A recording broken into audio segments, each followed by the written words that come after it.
welcome to Horizons Call, a special episode of Horizons Call, as this is kind of a filler episode of sorts. But also, I'm going to use the term side quest. I think is maybe a little more appropriate. Also, weird time in our several years to mention that we are a member of Team SideQuest. So it's a philanthropy Twitch team channel thing.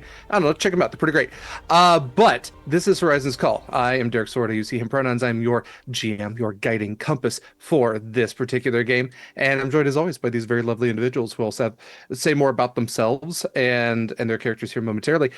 Before that, I do want to say that because this is a Sword and Key game, you can find all of Sword and Key's links at beacons.ai/Sword and Key. You can find all of our socials right up at the top. That's BlueSky and Instagram. We also have a Discord. Highly recommend checking that out. It's a great place. We do some fun stuff over there, like movie nights, and we also have our applications that go live there first before they get to any socials.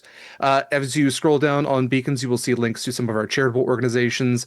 We have some evergreen ones right now that are just they're available year round. We also have Pallies, especially a Pally for this game. So if you like or even love what we do and want to tip this cast and crew, all of whom are the same wonderful faces you see around you, definitely consider that. You can also impact our game with some really neat incentives.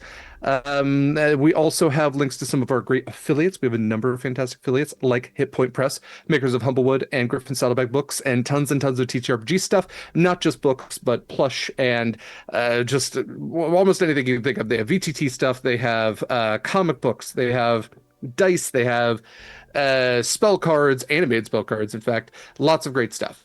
Even music licenses. So if you're going to be purchasing anything from them, check out our affiliate link to do so. We are also an affiliate with Eldritch Foundry. They make custom minis, and they have some really cool deals right now. They just bumped up their affiliate program. So if you are a 3D printer, have a 3D printer, and or both, you can use our special affiliate link to get 3 months of unlimited 3D printing models. They create the 3D models of your TTRPG character for only $19.99. It's a pretty great deal.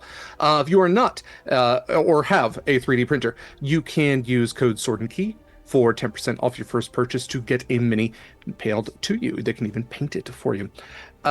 We are also affiliates with Long Dog Dice. The wonderful Jenn that you see before you is the person behind Long Dog Dice, and Jenn makes incredible dice sets, the Horizons Call dice that have the official Sword and Key logo on the D6 as pictured there. Thank you so much to Mary and Kaila for that. You can pre-order that. You can also find your perfect dice set as well, in case it's not the Horizons Call ones. No harm feelings. But when you do shop from Long Dog Dice, use code Sword and Key for 10% off your first purchase. We have more links, more stuff that I'll save that all for the end. In the meantime, though, let's go ahead and go around. Mare, if you don't mind starting us out. Hi, I'm Mare. I use they, she pronouns, and I play your amazing Soul Knife Rogue Star Druid Centaur Acacia, who is probably not ready for whatever's about to happen this session. It's going to be fun. Wouldn't worry about it. Next up, we have Eva. Wait, what do you mean? What's possibly happening this session? Eva, I'm sorry. We have so much to do. Just please. I really thought you were going to say you couldn't hear me, and I was about to lose my mind. Hi, What? I'm Eva. My pronouns are she, her, and it's been a day. I play Winnie, your sea elf, alchemical artificer, also she, her, who is joined by her homunculus companion, Little Jeffrey, sometimes played by myself, more often played by Derek. He and I have become one. Mainly because one you with can't the get cat puppet hair. off. Yeah. Well, yeah, the puppets, he's so, it's just great.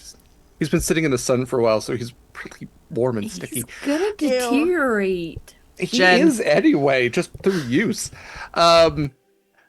Next up, we would typically have Mikyl.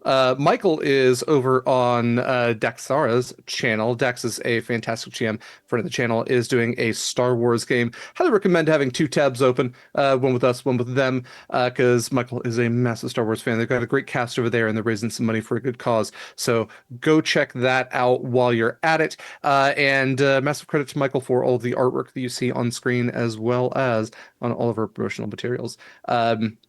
God willing, the creek don't rise. Mikyl might join us later, but we'll see. I want him to take care of himself first. Next up, we have Kayla.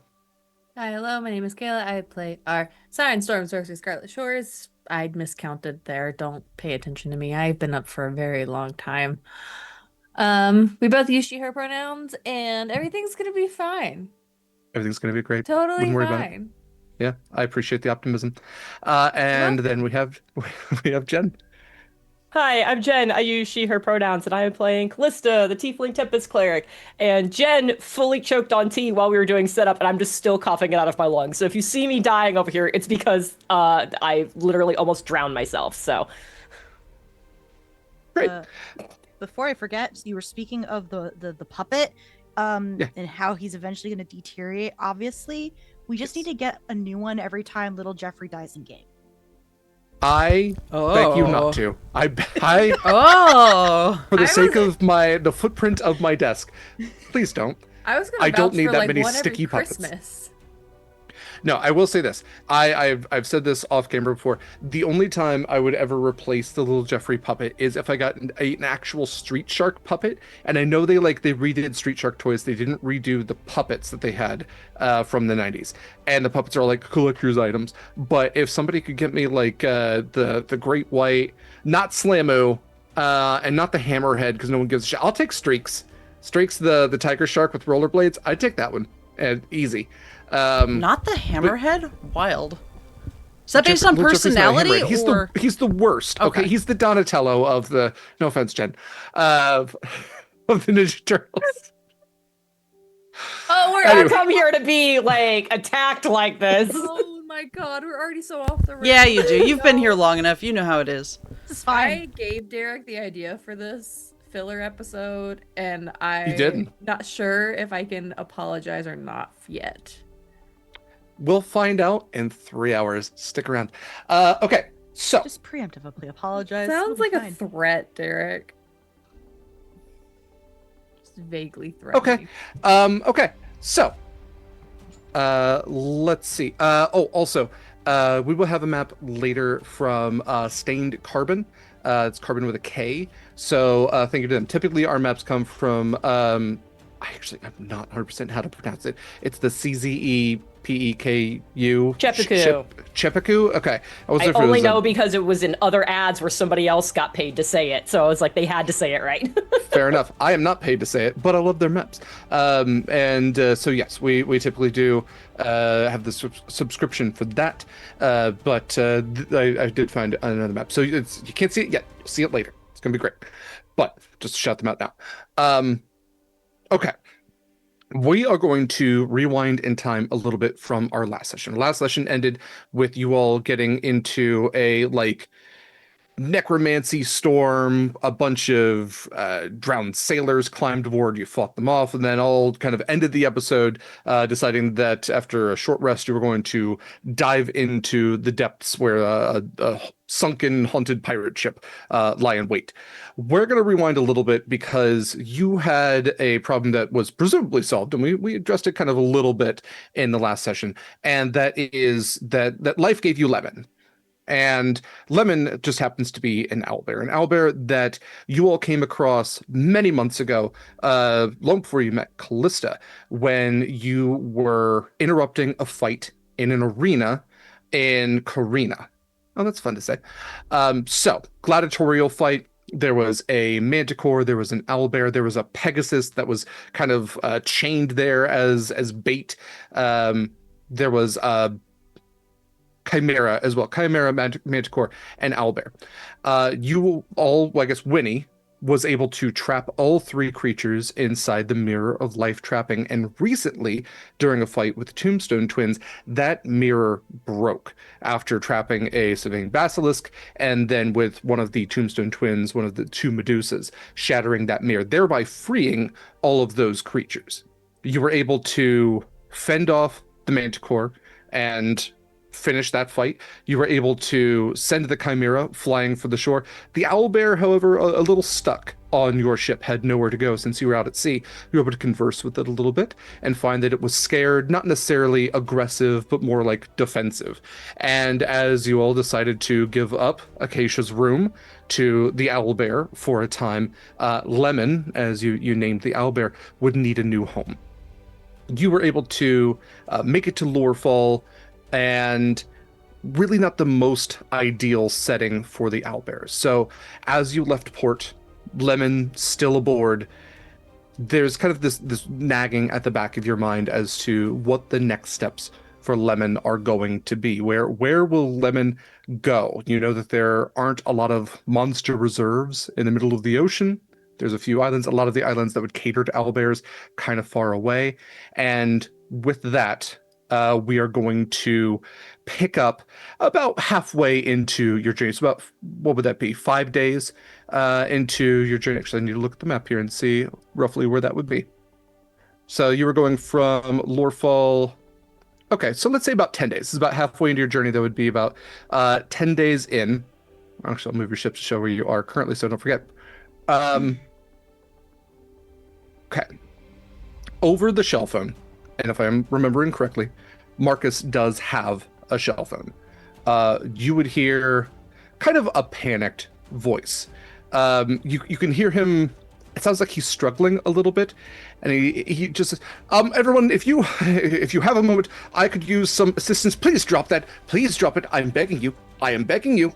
And you hear kind of like a growling in the background. I could use assistance in the captain's quarters of the Mercy. Now, I suppose. Be right there. So, where is everyone? Is it? I'm assuming we're all on the standard ships we would be. So, and we can say that the Proximus, for the sake of this, is along with you. But Kallista and Winnie would be on the Redemption, and then Scarlett and Acacia would be on the Mercy. Is that correct? Okay. So Scarlett and Acacia being the first ones to arrive, you would be the first ones to see. Marcus is opening the door. Winnie and Kallista making your way over. You have plenty of means of conveyance to do so, making your way relatively quickly over as well. As the door opens, you see that Marcus Ashe, Fire Genasi, first mate of the Mercy, is struggling with all of his might. He's not a very strong, like, strength-based character, but he has dug his heels in and is leaning backwards and has something that he is pulling fervently against. As you see, Lemon, the massive adult owlbear, has its beak wrapped around some sort of, you can't really tell exactly what, but they're fighting over this thing. And you see Marcus using all of his weight as Lemon is using like maybe a fraction of their energy. It's a tug of war sort of thing. And Marcus turns his fiery eyes towards the door as it opens with a kind of a plea of, please help. What would you like to do? I guess I'm gonna hard cast speak with animals instead of ritual cast. Okay. Hey, what's going on? Can you drop that? Lemon turns just its eyes, like these two big owl-like eyes and this otherwise bear-like feathered body. And he goes, no. What is it? What do you got there, buddy? Fun, magic fun, play. You help. You strong, help. I turn to Marcus. Marcus, what does magic fun mean? His eyes dart to Scarlett. I don't know that I'm allowed to say. What does the owlbear have? It has the thing of things, the thing that got left in the house. I don't know how it found its way into the captain's quarters, and the door was already open, and it has it. All of them. I'm going to assume that's going bad. to go start tugging with Marcus. Again, Okay. not very strong, but Winnie's gonna turn around and just be like, "Oh, nope, not any of my business." I guess I'm gonna join the fray. I'm gonna try and like take it from both of them, so it's like a three-way tug of war. Just put my Okay. hand right in the beak. So we are doing a tug of war with an owlbear. Everybody give me strength checks. I need to be clear. I'm not putting my hand in there. I'm watching because I That don't is- know. Absolutely fair. Yeah, this is Acacia and Scarlett and Yeah. the himbo. I'm just like, no. That is absolutely fair. I do not blame you for not wanting to put your arm, armored or not, in an owlbear beak. I figure it's better for me to be a little bit back in case I need to cast something, since all I know at this point is there's a magic thing of things that is apparently yet another secret I'm about to be mad about. Yeah, that's fair. I rolled a 4. I did really Jesus. I did really bad. Because Okay. I'm trying to be friends with everybody, and I'm trying to like make sure whatever this fucking magical thing is, I don't want to break it. So I'm being really cautious and not as firm as I normally You would can't be, win but fights by being friends with every. Oh I wait, know. no, that's sort of Winnie's life motto. So yeah, go Yeah. for It's it. a witty I- mantra. I got a nat 1 is what I'm trying to Oh. say. Okay. And then we'll go ahead and roll for Marcus. Marcus got an 11. Jesus. Higher than Scarlett. Okay. So altogether, that is a 16. Lemon has a 20 strength. So with a 14 on the die, that is a Do you want to 19. know what I got with my plus? Sure. Yeah. Oh, yeah. Please. Yeah, please. I got a 8 with my plus with nat 1 with a +7. Okay. So that would be. So you actually did all succeed against Okay. Lemon then. Great. Okay. Okay. So as the three of you all pulling backwards against this leather satchel, snap it from the beak of Lemon, Acacia, you would hear, "Oh, come on now." And you would watch as, even though you did get the leather satchel there, that's in all three of your hands, Lemon has something still in its beak. It's small, it's a card. And Lemon drops that card as it goes to squawk at you, this squawkish roar sort of combination. And that card slowly drifts towards the ground as Lemon has drawn the... Oh, I just had it. I think it's at the bottom there. There we go. The Fae card. Oh hell yeah! And as that card drifts towards the ground, you would watch as the floorboards beneath you, the floorboards of the ship, begin to glow, and then beneath your feet begin to disintegrate, evaporate.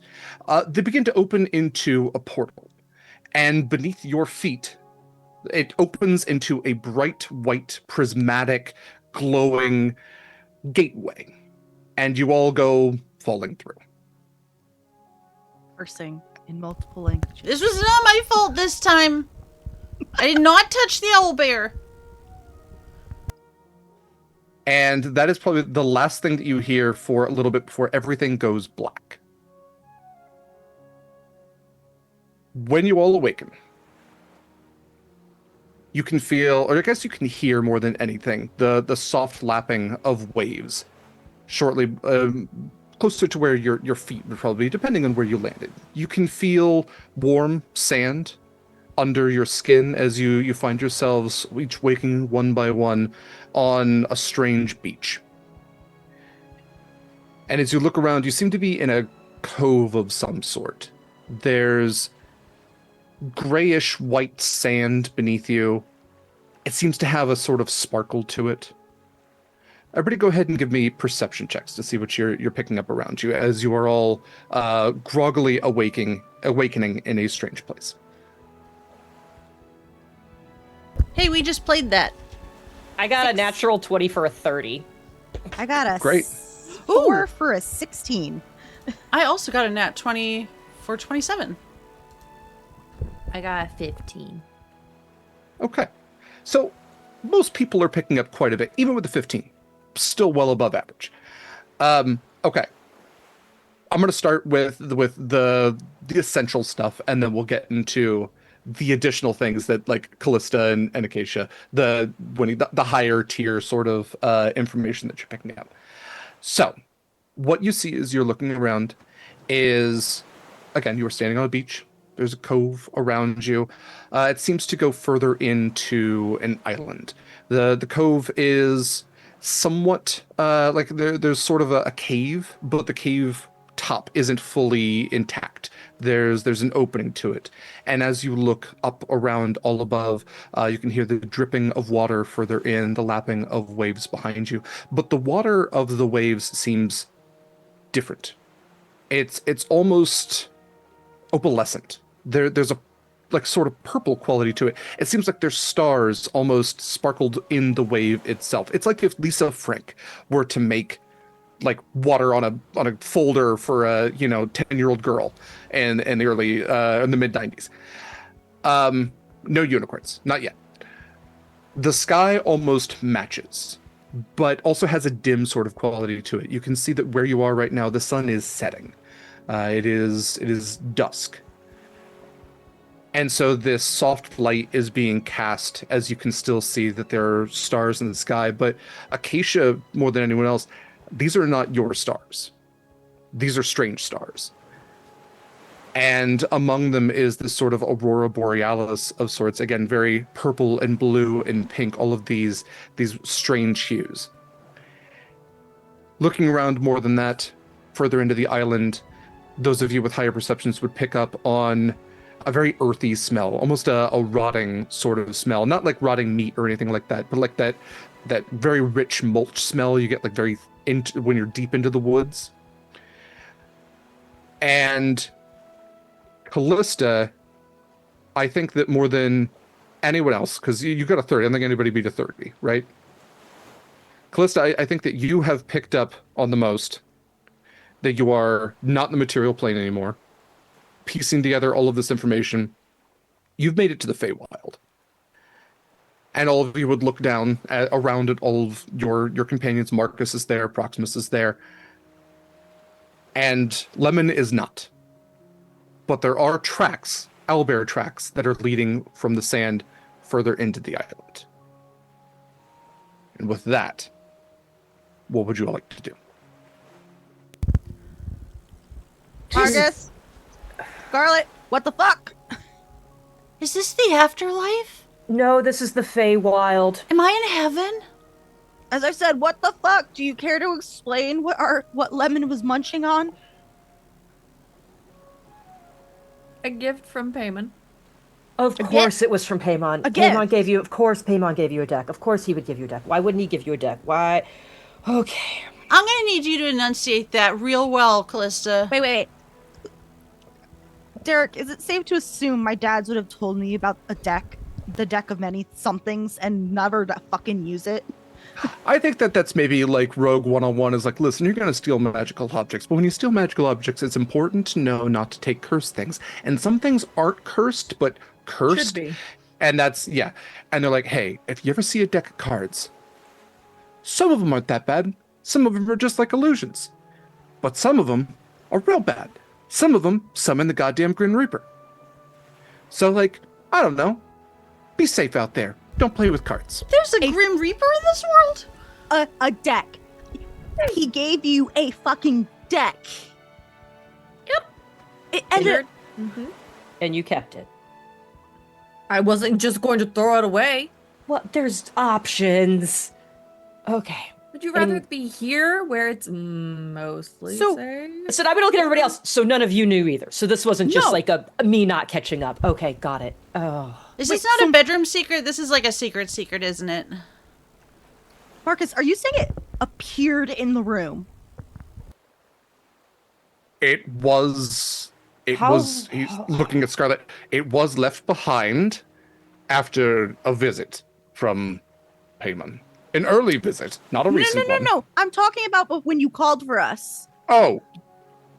Yes. Where did... Yes. Fuck. Anyways, Lemon went that way, and I'm going to point at the tracks. Okay, but wait, no, I'm confused. So... cards? Magic cards that can do a lot of world-changing things. Magic cards? Scarlett? I hear those are collectible.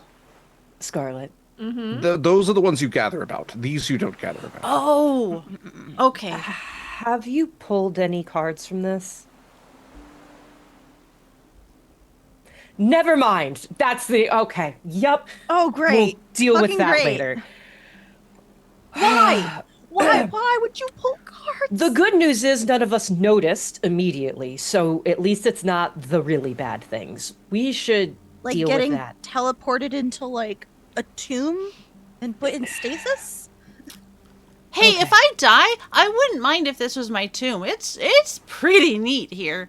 Yeah, that reminds me, we still have to deal with your Curdle Mac thing at some point. Okay. My what?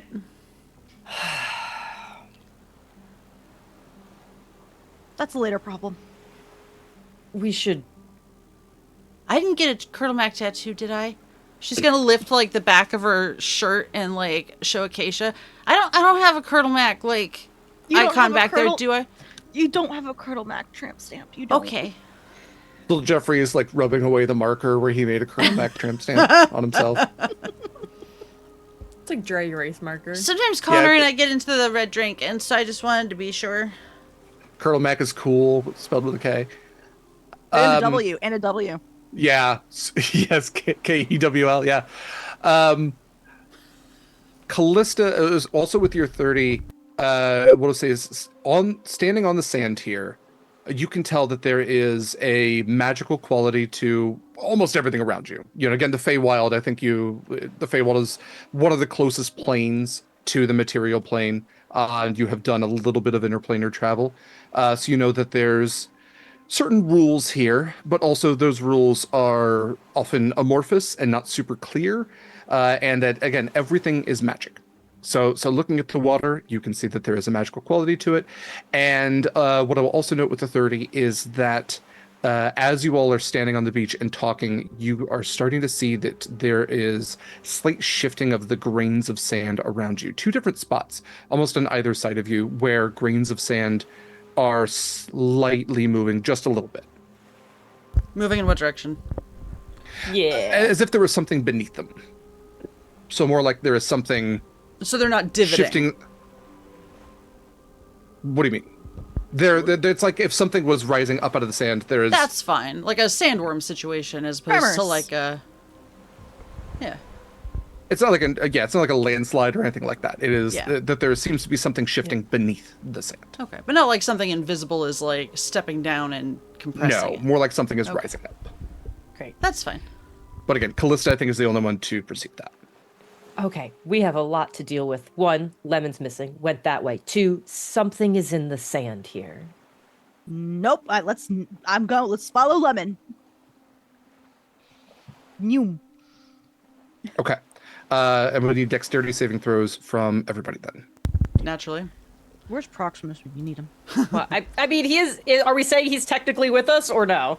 What I'm going to say for Proximus, Marcus is on the beach. Proximus is not. Okay. For the That makes sake of sense. including Mikyl later, Cool. potentially or not, we'll see. Okay. Proximus is not there. Good You news, did it would not say have that helped. he noticed us blipping out of existence. I and then- did, and I might need to retcon that a little Okay, bit. okay. If Proximus does show up in the Feywild, we might need to retcon that just a little bit. But yes, he's at least Not not on the allowed. beach with Yep. you. No, no, That's okay. 6. Jen says so. Dirty 29. 20. Okay, so it was 20. Was it 29 for Acacia? Okay, and then 6 for Kallista, and Scarlett got a I'm muted. 14. 14. Okay. Scarlett and Kallista, you begin to, like Acacia, all 4 hooves running, little Jeffrey's floating in the air, Winnie goes walking off after Acacia. Scarlett and Kallista, you both take a step and almost trip as something catches your foot. And it doesn't just catch your foot, it catches your ankle, and you feel a grip around it. And as you look down, you see these discolored green clawed hands, 3 big claws and a thumb that have wrapped almost twice around each of your ankles and quickly begin to drag you beneath the sand. Let's go ahead and roll for initiative. Hate Oh, no. that. Oh no. Oh my god. That's a 12. Hell yeah. I got same as I did for the saving throw. Another dirty 20. I am real worried that I'm getting rid of all my good rolls. Okay, oh, that was almost in order. Okay, so we have Acacia with a 29. That was Kallista with a 23. That was Winnie with a 20. And then Scarlett with a 12. And then these things are going to have +1. So we can actually make that. Oh, there we go. Okay, only an 8 for them. So we're gonna get some turns on these things before. Let's see. Okay, Acacia, you were up first. You might hear the familiar sound of some going, which is the sound of someone tripping, as you look back and you can see again these like elongated humanoid-like arms, long green fingers, all just gnarled around the leg of Scarlett and Kallista. What would you like to do? Yeah, I feel like I just hopped like very quickly away, but I'll quickly double back. Who's closer, Scarlett or Kallista? Pretty equivalent. So, Right. yeah. I'm gonna go help Scarlett because she's a little. Well, she's got Dimension Door. I'm just gonna roll a die. Odds Scarlett, evens Kallista. To be fair, you also know that Kallista has something very similar to Dimension Oh, that's Door. true. That's gonna be Scarlett. So I'm gonna draw my short sword, and in Sylvan, I'm gonna just yell, "Fucking let her go!" And I'm just gonna slash at whatever these things are, and basically try and cut the wrist off. Okay. I'm just gonna assume these things speak Sylvan. That is a 17 on the die. 17 will hit. I'm assuming I also get sneak attack because I have people nearby.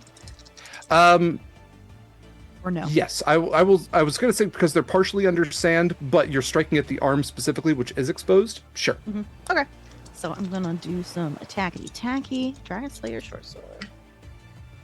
I can't do fucking math, y'all. So that is 1 + 5 + 3 + 8. So that's a total of 17 damage. Okay. So 17 damage to this thing. You strike at this arm, and you can see that the hit lands pretty successfully. It does not immediately let go, and yeah, you can also see that this was a blade strike. Mm-hmm. As you strike down with it, this green, almost like scaly skin, you strike, you can see this black blood oozing forth, but the wound almost begins to instantly start to seal itself up just a little bit. So, okay. Next, anything else for your turn? No, I'm good for now. Okay. Kallista, you've got a claw wrapped around you. What would you like to do? Well, I don't love that, so I will. Well, this is the first time I get to use Zeal. I'm gonna try to whack it with my hammer, or start with that. See if I can get it to let go, because I feel like that's gonna be more effective than me trying to break out of its grip. You don't want to find out if it has a soul first? I'm not using that hammer, thank you. That is... Jesus, I've not used this one before. A 25 to hit. Yeah, 2,500% hits. So I think that'll do it. Okay. Do I need to break out the damage types that I'm about to do? That is a great question. No, If it has any is the resistance. answer. Okay, great. So I haven't done melee damage with you guys yet because it just hasn't come up. So I roll 3d8 plus 3d10 Okay. for a melee hit. I get a d8 for the hammer, and I get 2d8 for being a cleric, and then I get 3d10 for zeal. Yeah. So it's this is a What? beefy guy. Yup. Jesus Christ. What is the 2d10 from? So I get 3d10 radiant damage for zeal. Okay. And I get 2d8 radiant damage for being a level 14 cleric. It's Blessed Strikes or Divine Strike or something like that. Oh, damn. Yeah. Real quick, Acacia struck at the Kallista grabby one or the Scarlet. Scarlet one? The Scarlet one. Okay, cool. So that's 35 points of damage. Great. Between bludgeoning and radiant. Okay. So I guess my first thing would be like, does it want to let go at that point? And then if it doesn't, do I notice the same thing of like, here's damage that looks like it's already fixing itself? It does not let go, and yes, you start to see it's stitching itself back together. Okay, great. To the question of damage, if you do cold or fire damage, please let me know about that. Okay. But okay, anything else for your turn? I don't have any good bonus actions, so nope. I'm gonna guess I count as grappled and I'm not moving, so I will. Yes, you are both grappled at this point. All right. Winnie, it is your turn. You have turned around to see Acacia strike at one of these arms. Kallista has also smashed down with her hammer on one of these arms, but Scarlett and Kallista both remain held in place. What would you like to do? Acacia was helping Scarlett. Is that who was closest? Yes. Okay, Yes. Winnie is gonna go help Kallista then.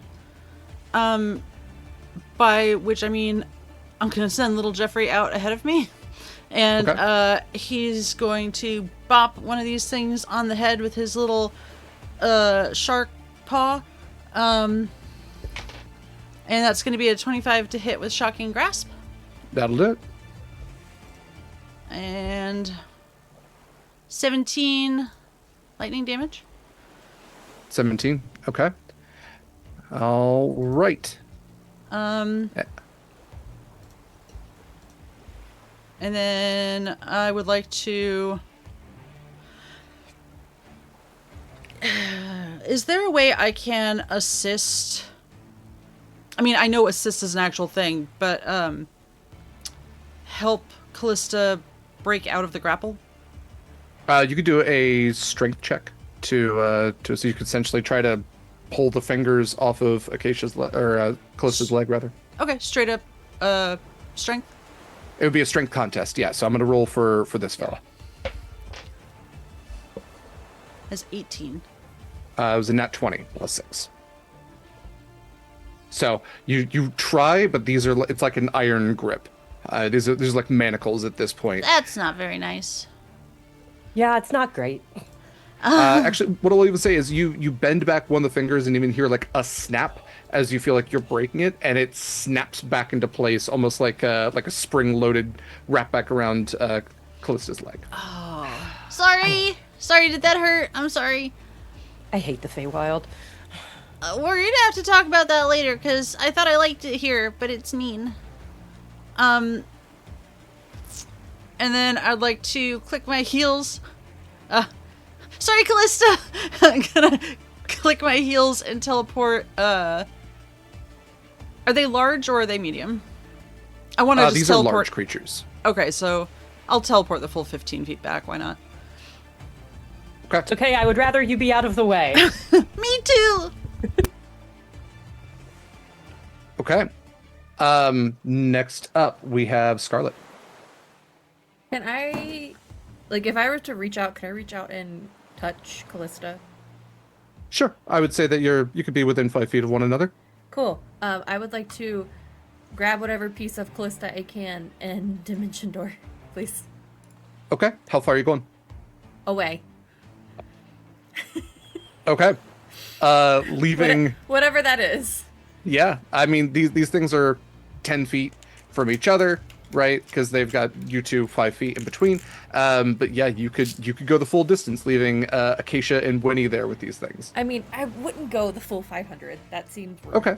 Well, that's but why I'm probably asking. just enough to get out of reach. Okay. Yeah, out of reach, I mean, is 10, 15 feet. Yeah, that's fine. Okay. Just out of reach and out of their grasps. Okay. So, Please. dimension door, teleporting away out of the grasp of these things. Winnie being right up close, you see that the hand just, again, like spring-loaded, just cinches around where Callista's leg used to be, now materialized elsewhere. And anything else for your turn, Scarlett? Nope, just shame. Okay. Then it is the trolls' turns.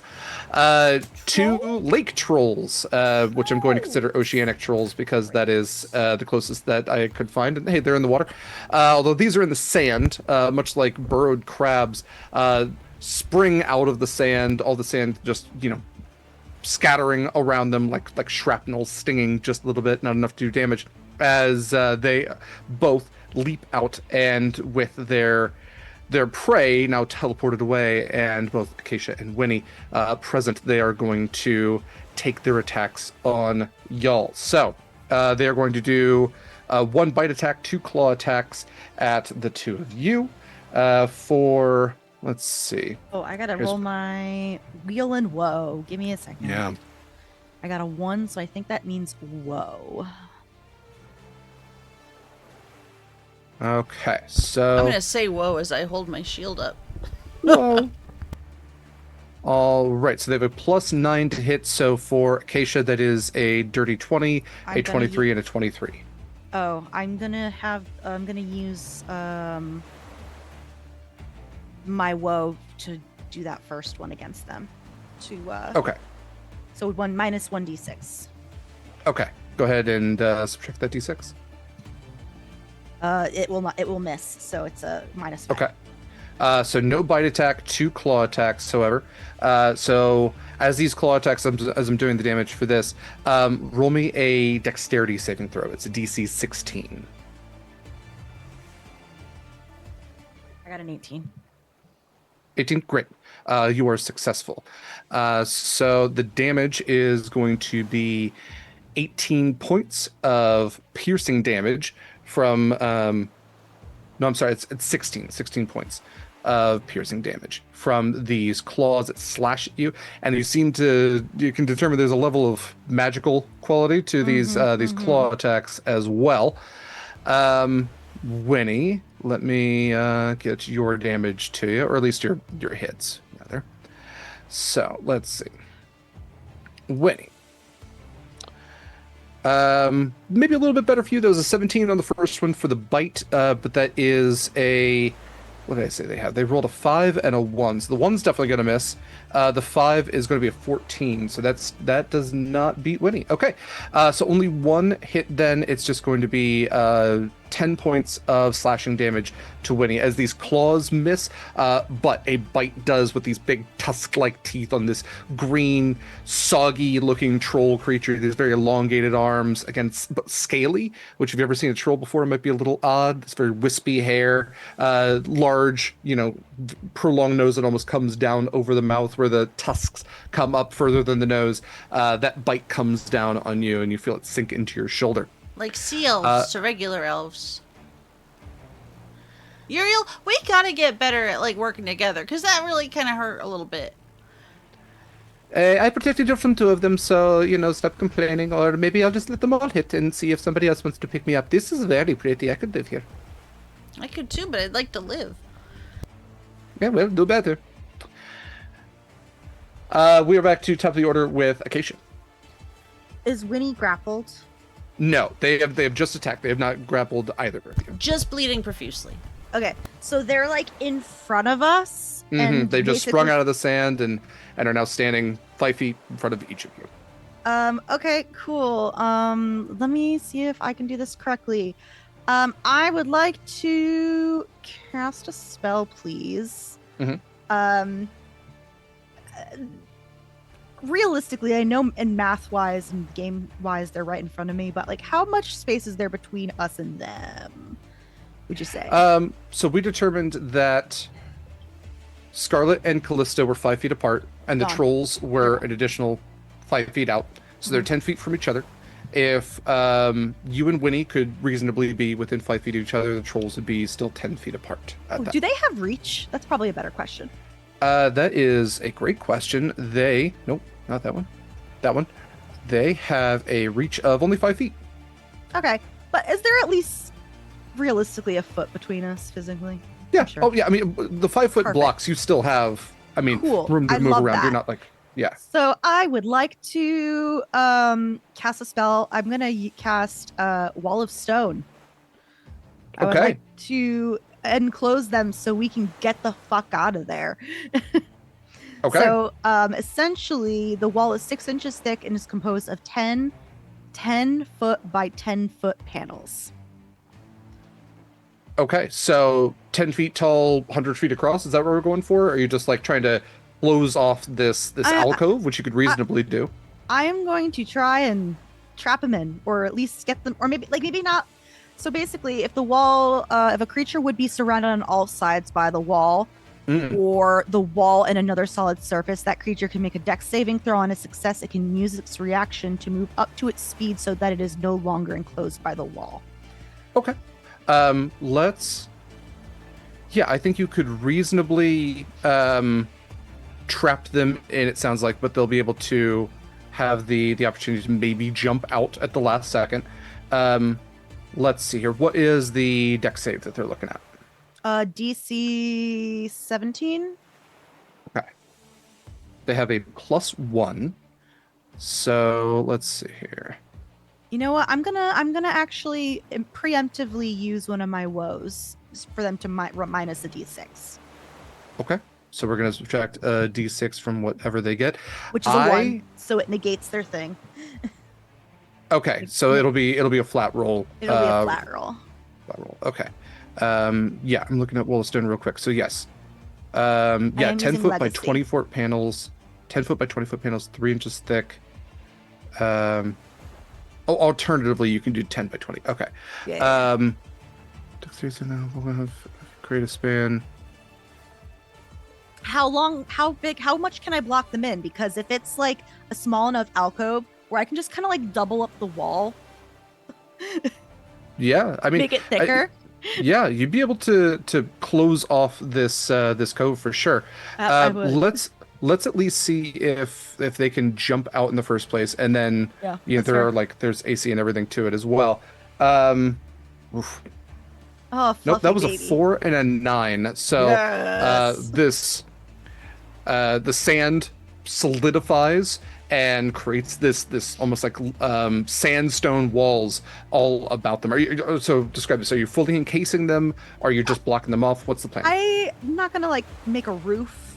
Actually, can I make a roof? I think you can. I'm gonna make a roof. We're gonna make it a dome. Just basically on the two of them, around the two of them, as thick as possible. Basically, I'm just putting it around the two of them, so 2 10-foot squares, so they can't get any momentum. Yeah, that's that. It says if the creature would be surrounded on all sides, the creature can make a dexterity saving throw. So yeah, if you are enclosing them, they did not succeed on getting out at first. Winnie, can I just like pat my butt? Get on, let's go. I will hop on my next turn. Or just like pick her up and plop her on. Yeah. Actually, what I will say with that, because I think that's really, really fun and cool. One of the trolls is reaching towards you with this big clawed hand when you summon the wall, and it severs the arm, which now flops to the sand, but it's still grabbing, and is trying to pull its way towards you. It's trying to go for your leg. It's just like kind of Addams Family thing. Oh, fun. That is fun. To you. Yeah. Winnie, do you want it for parts? A little Jeffrey will grab it and throw it in the bag. It feels like picking in his up... mouth? Yeah, that's bad. This feels like labor. Like a sword feels thrower. Like the Stalfos and stuff arms that you get in Breath of the Wild or whatever that are still flopping around. Oh my god, yes. Need that blood moon to come out. No, we don't. So that is by the scruff of her neck, and I'll put her on my back and start heading off towards Scarlett and Kallista. Yeah. You all have a little bit of distance, so what I'll say is we can jump out of turn order on this one as you all are running away. You do hear, as you're running, scratching against stone, and then the very muffled sound of them burrowing back into the sand again. But they don't seem to pursue you as you go further inland, following the fading trail of owlbear footprints. So now, out of combat, you are walking further into the island itself, and it's a strange place, for sure. Let me see if I can get us some appropriate music here. Fun fact, Derek, if I could hold that concentration for 10 minutes, that wall is permanent. Great. If you would like to, then you have created a permanent, strange stone dome on a Feywild beach. Okay. So, as the sound of the waves crashing fades behind you, and you all go further into this island, as you can clearly determine it to be. Again, that rich, mulchy, rotting smell, almost like sickly sweet, hits your nostrils for the closer and closer you get to the denseness of the island.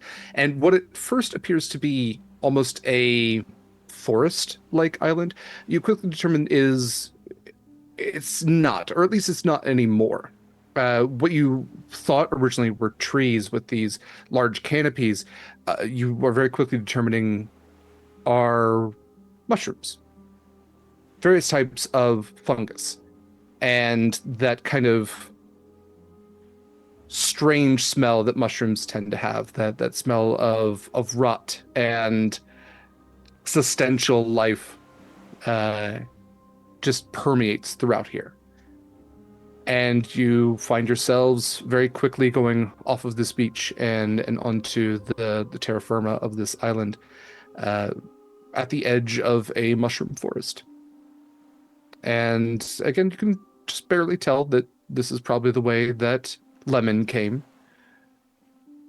What would you like to do? So, who wants to tell me about the Feywild? And also, Derek, what would I already maybe know about Feywild? It was not Winnie's, like, major or minor in school, but, like, I'm sure it's... she's also an elf, and, like, elves have a knowledge, connection to the Fey. Don't We give them could call your this full name. Arcana or History. I like both of those, but I think Winnie is more history-minded. So I would like that angle on knowledge. Although... So she would have read about the Feywild, so let's see 26. what you reading rainbowed. Okay, 26. Well, there's butterflies in the sky. I love butterflies. Twice as high. Okay, the Feywild is a strange place. Academically, what Winnie would have picked up from, the one extraplanar class that Winnie had to go through in Elf High School. Man, where's that spinoff? And it's just her messaging Rollin, her brother, like, help. It's just so Dector's lab. Dense. Oh my god, yes. Oh my god. All of a sudden their home life makes so much more sense. So the Feywild is a strange, interesting place. It's a place where magic, the weave of magic, tends to bend differently. It permeates more thoroughly throughout the plane. It is the inverse of the Shadowfell, and it is one of the most immediate planes outside of the material plane. And because of that, in times pre-deluge, the Feywild was a place of massive forests and sprawling, incongruous environs where there were a variety of fey creatures that would all frolic and play tricks and try to gain control over other life. Kind of like the material plane, and to that, the as above, so below it all is that when the deluge did happen and the material plane was flooded, so was the Feywild. And the Feywild has now become a place of a sea of wild magic. So, Winnie, as you are recalling this, you would reason that the water itself is coursing with wild magic. That probably drinking it is not the most ideal. In fact, there's a thought that goes through your head with a roll that high that even your Havoc's tonic might just be water from the Feywild. Oh, heck. Oh, I don't know if you've been sitting on that for a while or if you just pulled it out of the sky, but I love that so much. That's my call out already. Yeah. Gee, thanks. You also know that there are rules to the Feywild, but the rules can vary depending on who you're talking to. Some of the evergreen rules are: don't give anybody your name, your real name, or any name you don't care about. Don't eat anything that's given to you. Don't really eat anything at all. Time doesn't exist here. There is no setting sun, but there are lands where the sun is always in the sky. There's lands of summer and winter and spring and autumn. There's also the lands of night and twilight and midday and dawn and dusk. There's no time will pass. No, you will pass. You will pass from land to land, and that is how the sun will move in the sky. It is a place of both permanence and impermanence. And it is a place where you really can't trust much, if anything. So that's cool. Okay, so assuming a certain little sea elf has a high school level vague recollection of the Feywild, what are y'all's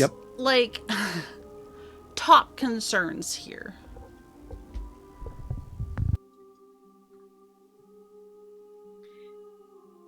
I want to get back, but I also want to make sure that Lemon's okay. That's not a top concern. That is a desire.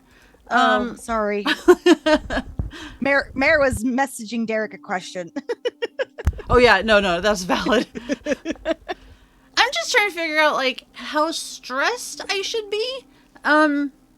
Winnie, I know your first inclination whenever you meet someone is to introduce yourself. Don't do that.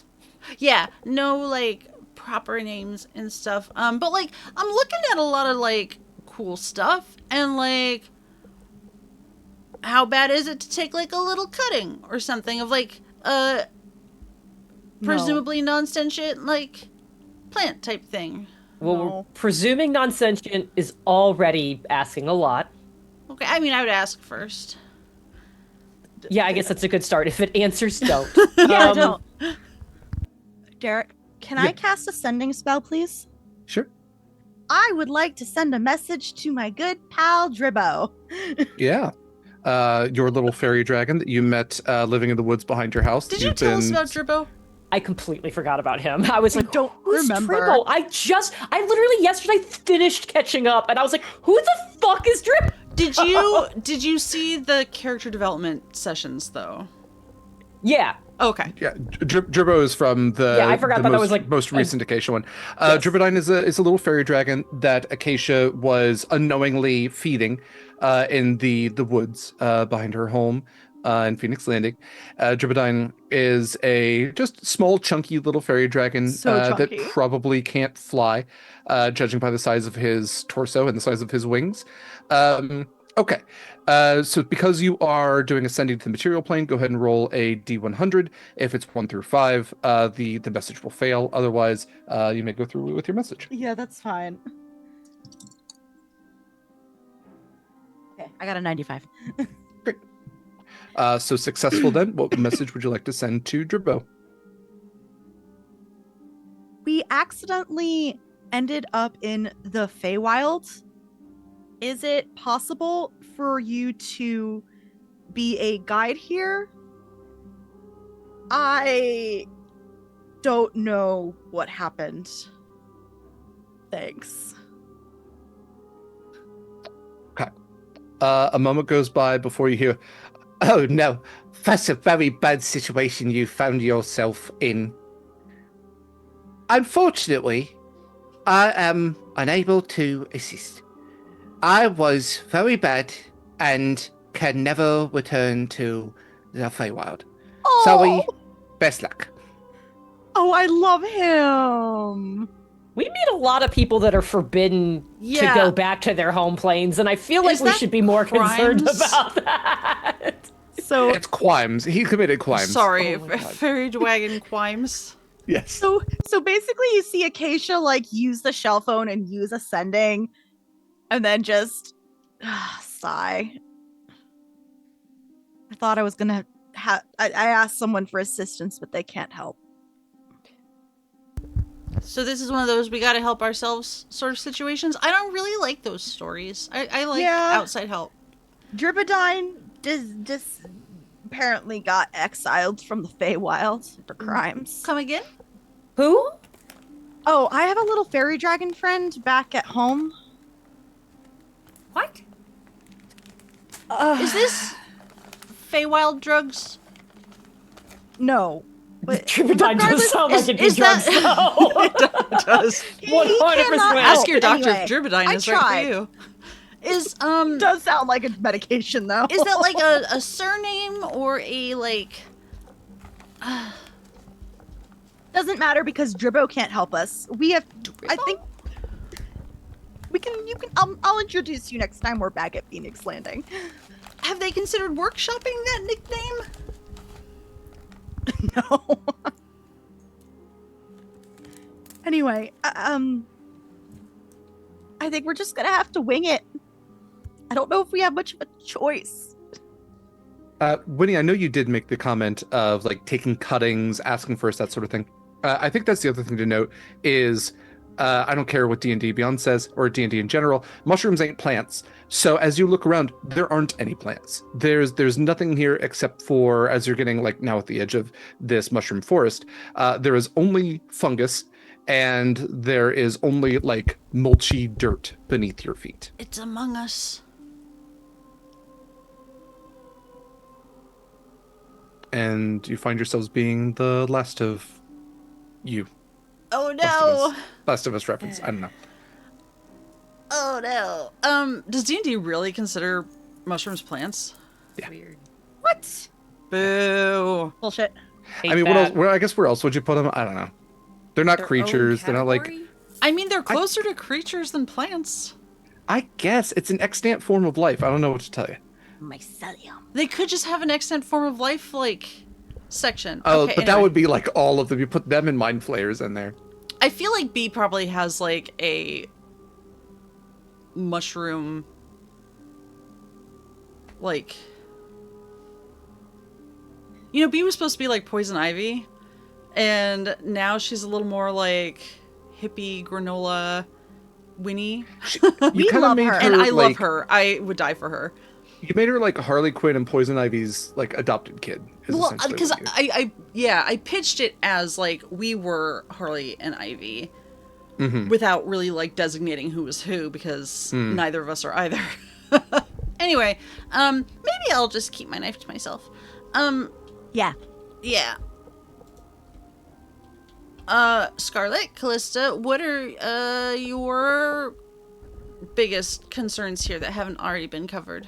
I mean, 100% my biggest concern is you keeping your identity. That is absolutely my highest concern. Thank you. Winnie's gonna go up to the nearest, like, mushroom type thing.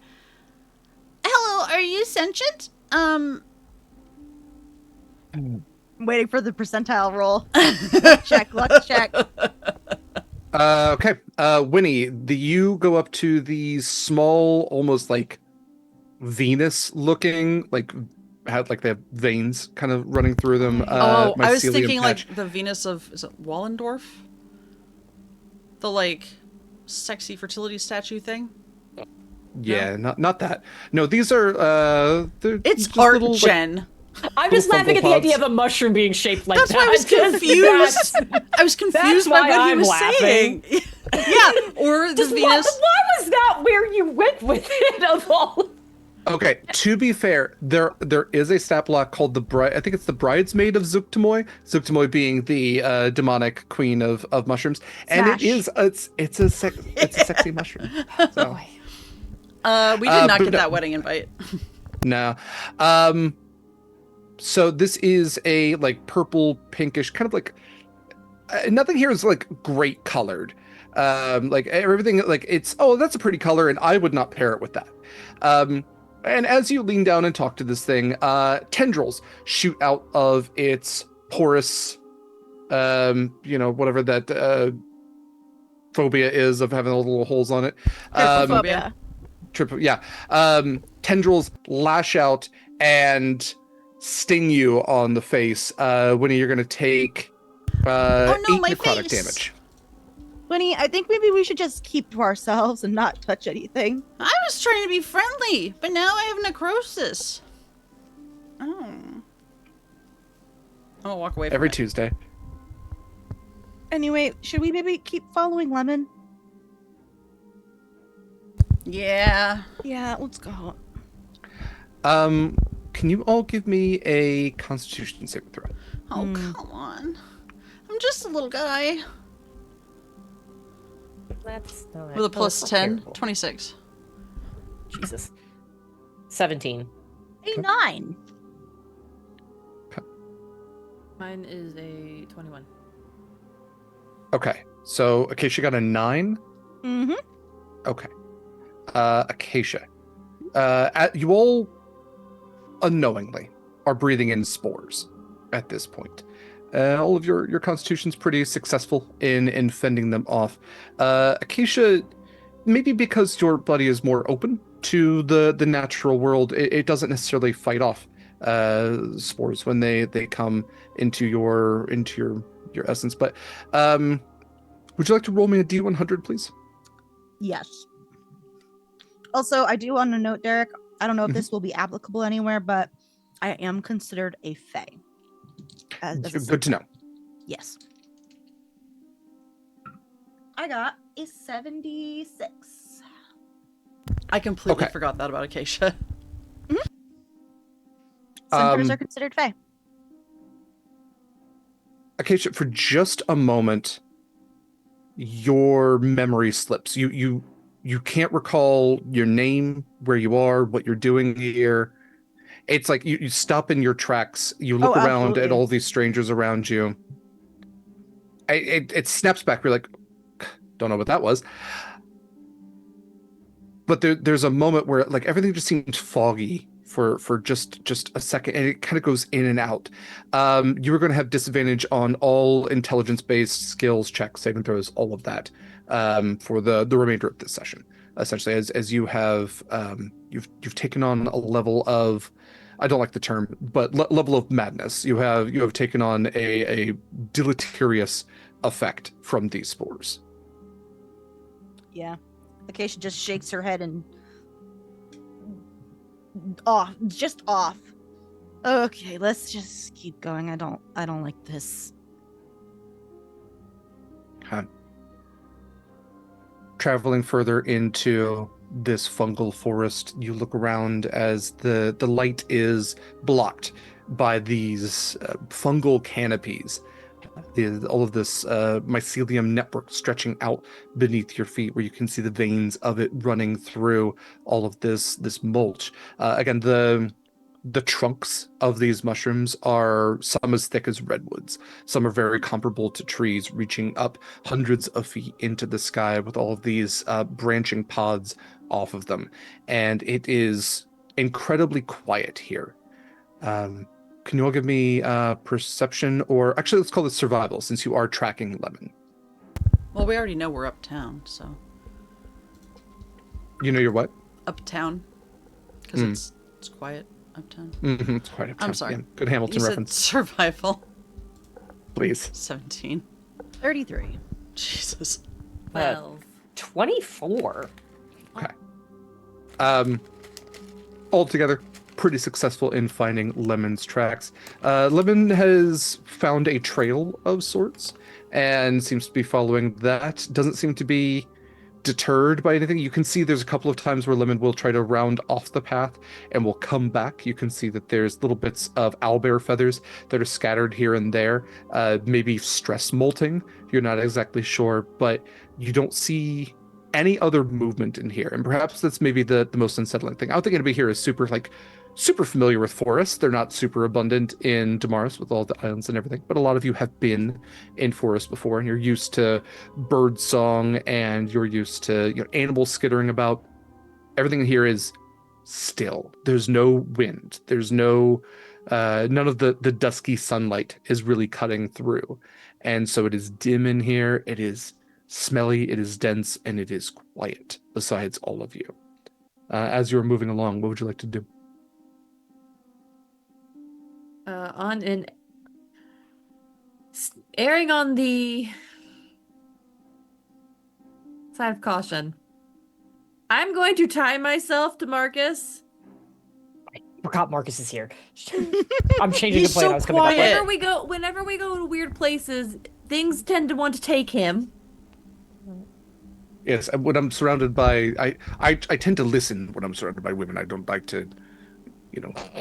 So again, to be clear, the I witch lied. fang wasn't my fault. Everyone just wants to steal Marcus. Wait, what? What? Yeah. What? In the meantime, I'm going to cast a mind link between all of us.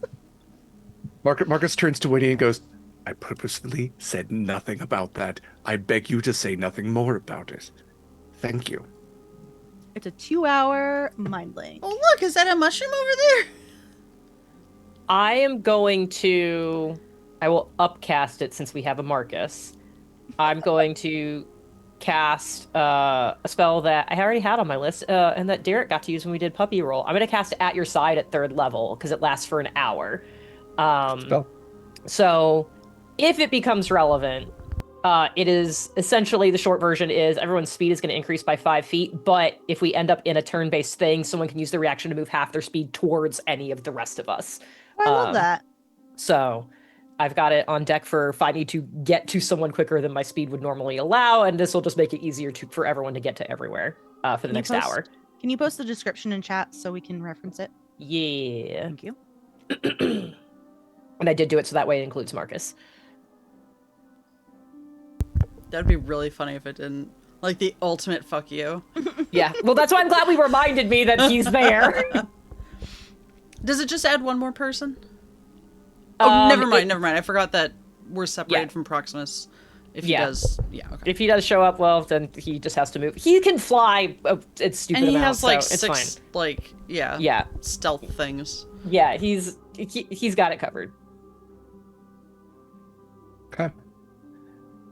Continuing through this fungal forest, again, very quiet in here. I think that's why it is the most strange when a sound does break through the deafening silence. And it's not exactly, I think, a sound that any of you would expect, although I'm not sure what any of you would expect in here. Perhaps it's best to expect nothing. But what you all hear very clearly is the sound of a war horn. Not even like animal horn, but this sounds brassy. It's it's almost regal at a point. The pa pa pa pa pa pa. You hear kind of that tin ringing through several times to where I think any of you would realize it is a call for assistance. It is not a look who's here sort of thing, but it is a please help now sort of thing. And you can hear that coming from ahead of you as you can see that there is a break of sorts in this fungal forest you have been traveling through for some time. I'll look back at the rest of the group and be like, question mark? Like, what do we do about this type of situation? It might be Lemon. Not like playing the horn, unless you taught him that. But I mean, like... No, I was about to say, Lemon doesn't have lips that can play the horn. I don't know. Weirder things have happened in the Feywild, let's be honest. Maybe... I don't want to think about Lemon with lips. I just mean, like, maybe someone is in trouble because of Lemon. Maybe Lemon's scared, and that's sort of our responsibility. That makes sense. That makes more sense, yeah. I mean, however the cards work, it was definitely, like, Lemon's fault, and, like, Acacia and Marcus and Scarlett's fault. But, I don't know how they work, but still. Scarlett? I agree that it's good. Chances are it's Lemon. What else has been happening? There have been no other sounds. Okay. They were very decidedly trolls. And a little when that thing got me in the face. I meant like right now, Winnie. You're right, there aren't any other sounds. We will That's weird, cautiously go forward, I guess. Maybe not running into battle? No. No. Yeah. Let's just let us commence and just. Lemon, please don't Okay. be mauling anyone. Okay. You cautiously push forward to where, again, you've been following this path. There is a break in the fungal forest. There's no bushes. There's no natural plant life, but everything has this facsimile, this comparison, this contemporary to fungus, where there's small fungus, big fungus. There's little patches that are reaching out with their little tendrils, but not being able to reach you on the path. There's the taller ones, the really large ones that reach up, some wider, but lower, that almost seem like they would be a decent canopy if it happened to rain here. Who knows if it does? But as you break through this fungal network, I'm going to move us over to our new map here. Map. Let's see. So you'll find yourselves at the furthest northern point of this very long map. This is from Stained Carbon. And what you would see from where you are is at the edge of a cliff. Over that cliff, you can hear, again, the ringing of that war horn sounding for help. And you also hear the familiar cry of an owlbear coming from below as well. You can see all of yourselves up there at the top. That is all of your chibi art, thanks to Mikyl. I finally got time to upload all of that. So when we come back from break, you will all get to decide what you would all like to do. As you can also see, the first movement you have seen since moving through this fungal forest, as several fungal creatures are starting to stir and move about towards that cliff's edge. That's where we're going to go ahead and take our break. Stick around. We'll be back in about 10-ish, probably 10 to 15. Pet Pets, do the things. Enjoy our ad reel. Please feel free to use any of our wonderful discount codes. And please consider tipping our pally if you want to spice up our game a little bit. We'll be back. Vast and welcome back, everybody. Welcome back to Horizons Call. Let's jump into it. So, you all have made your way through a fungal forest. You have fought some aquatic trolls, and now find yourselves at least one of the far edges of this fungal forest, at least a clearing, a cliff's edge of ahead of you, where you can see that there are several fungal creatures that are all moving about. You can hear a call for help, a war horn sounding beyond that cliff's edge. You can't really see what's down there just yet. You as players kind of can. You as characters cannot. But with that, we're going to go ahead and roll for initiative, as you can tell that somebody needs help, and it doesn't seem to be the mushrooms. Is what we will start with. That's a normal initiative for me. Okay. Yeah. I had two really good ones, and now we're right back to where I'm supposed to be. Oh no. I'm sorry, Allie was updating me on something that the kitten was doing and whether or not we should be concerned. What are we rolling? I'm so sorry. Initiative, please. That's fine. That's Is a the 23. Is the crab okay? Don't. She's good. Allie just heated up her food too long. Oh, fair. Because she is a princess and we heat her food up for her. Mm-hmm. She's great. She's perfect baby. What if I don't want that 23? Okay, do you actually not want the 23? I hate going first. Same. Do you want to be last? I will take going last. Then you and I can swap. Let's swap them. Okay. Yeah. Oh, right. Fuck. Well, Now I gotta figure out what I'm doing. first, you're last. All right. Let's see here. Let me get some of the. Let's see here. So that's a 9. Everybody remember you have an extra 5 feet for your movement. And if you really want to use your reaction to move half of that, you can do that at any point. So, ta-da. And it's not concentration, so if I get whacked, it's not gonna go away. I really like the idea of Kallista explaining it and going, ta-da. She's like, woohoo, yes, okay. It just runs off. And then, sorry, we just got a handful of enemies here. So let's see. I don't like you used handful. Well, I mean, if you scroll there are a through, handful. there's There's a lot. just a handful. They're fine. There's a good amount of stuff. Let's see. What do I want? Gives me time to scroll through my spells. Yeah.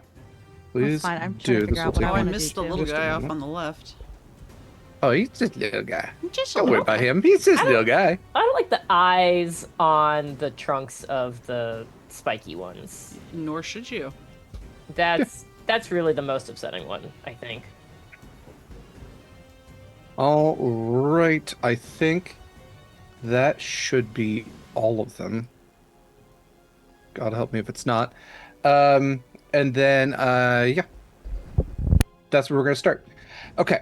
So we technically have, what is that? 1, 2, 3, 4 types of enemies in this. They all have their independent initiatives, but they're grouped together, so the certain ones will go with certain ones. With that, though, as you are looking around, and Kallista, you being first, you all can kind of move yourselves around however you would like to in that little group. That's just how I imagined you coming out of the woods there at the north end of the map. You can see that there is a bipedal humanoid-esque mushroom creature, a purple spotted cap on top of it, and again this very humanoid-like form with these 2 arms branching out from the stalk, these 2 legs that almost have root-like systems. It is standing on what looks like the stump of a massive, perhaps fallen mushroom tree sort of thing. It has its back towards you, or at least you think it does. You can't see any face on this thing, at least not from your perspective. But it doesn't seem to be reacting to you, as it is shifting slightly and seems to be moving slowly towards the south end of this map. You also see that a little bit ahead on where this big skull thing is, that there is less of a mushroom and more of a... God, I really want to respect our lines and veils here. This is a Last of Us motherfucker. This appears to be similar to like something like a hill giant that has been just fully infected and permeated through with mushroom caps all through it. It is very clearly not alive, as parts of it have worn away, where any other living thing would not be able to sustain itself. And so it seems that the mushrooms are mobilizing it, and giving it its directives. So that's the immediate things that you can see. Maybe a little far ahead, you can see a larger mushroom as well. This one down here, the giant one is probably the biggest of the 3 that you can see. The smallest being the one closest to you. With that information, what would you like to do? That is a phenomenal question. Well, I kind of feel like lemon is the priority.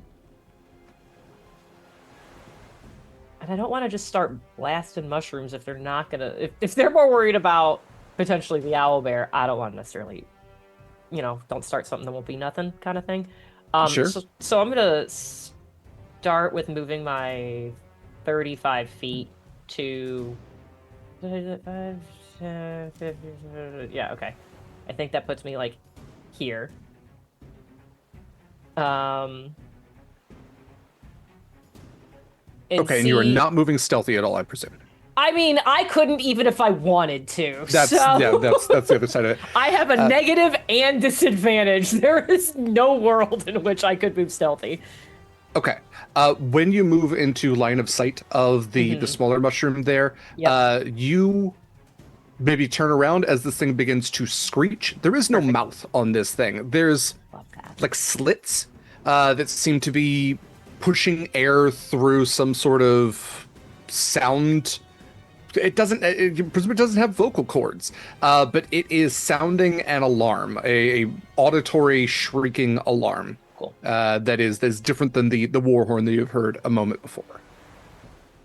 Cool. That I don't love that. That was inevitable. I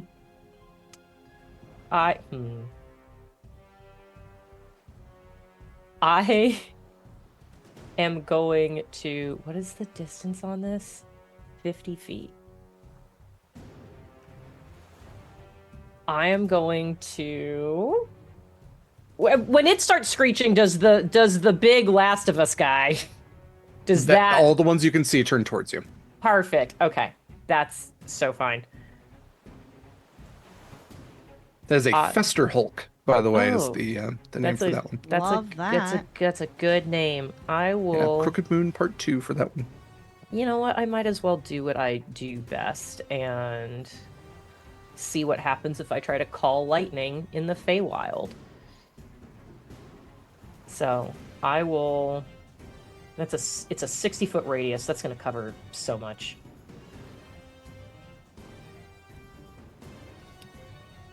I will call lightning, and I believe center it right here. Okay, sorry, let me get back into the map there. Yeah. Sorry, where you're centering? Right here. Kind of down this part between the two. Because it's a 60-foot radius, so it's going to get it's going to stretch from all the way like up here to just so far. It seems like it will get you as well. We'll call lightning. It generates the whole space, and then I pick points for at each time to be like, you're gonna zap there. So yeah, no worries. So I will. So that's gonna be the whole area that it covers, but I'm going to have the first strike, I guess, come down on the alarming guy, just to try to put a stop to that because I just don't want to hear it. So that is a dex saving throw from the small mush. Okay, small mush. Let's see. We have a dex of +0. Perfect. And that's only an 8. Great. It's not gonna save. Yeah. So that is, where'd my d10s go? That's not wonderful. That's 14 points of lightning damage. Okay. 14 points of lightning damage. Looks like it strikes this thing pretty hard. Doesn't take it out entirely, but this thing looks pretty singed, pretty rough, and it smells like sauteed mushrooms. Great. I will... No, I'm not going to do that. I want to save that. Okay. That's else for your turn? That's going to be it for me, because I don't want a bonus action yet. Fair enough. Acacia, it is your turn. Hi. Acacia is going to cast Conjure Animals at 5th level. Okay. And what animals are you conjuring? I'm going to do the max distance that I can summon them, which is within 60 feet. So they're going to be summoned right about here. I would like to summon 16 wolves, please. 16 wolves. Okay. I think we used a Nubia for this last time. Sure did. Yeah, that's I don't have any other wolves, so I need 16 Anubias. Bear with me while I drag these out. They do get an initiative, so I guess I'll put them in order. I'll get their initiative as well. They got a 17. Okay, so it sounds like they're go pretty much on your turn. Cool. Which makes it easy. It does make it easy. They have a 40-foot move speed, so just start moving them forward as far. So basically, a bunch of them are going to surround the motherfucker right up in the path. And the rest, I guess, will start heading in a pack to like go help Lemon. Okay. Yeah, I will note none of you can see Lemon at this point, but you have heard a call from over the cliff. They have keen hearing and smell, so sniff, track. Okay. So that's 9. This that is will so be... many. I'm sorry. This is so Yeah, I need to do 4 by 4 here. It's that Monster Factory Skyrim version with just adding all the horses, and they just keep falling out of the sky. Yeah, do you mean a billion horses? Yes. Yes. Are you able to give me the ability to like move them? Oh, God knows. give me 1 second just to get them all on, and then That's let's fair. see what roll 20 lets me do. Okay, so we have our formation of wolves. Let's see. Okay. Can Bunch of them I are don't gonna want to place the surround- party there. Can I? Base at turn. No. Advanced transform. Like into a car? That's incredible. I think I would have to designate them an actual like character sheet, and that's a can do whole that bunch of other later. steps. So, But yeah. yes, I can.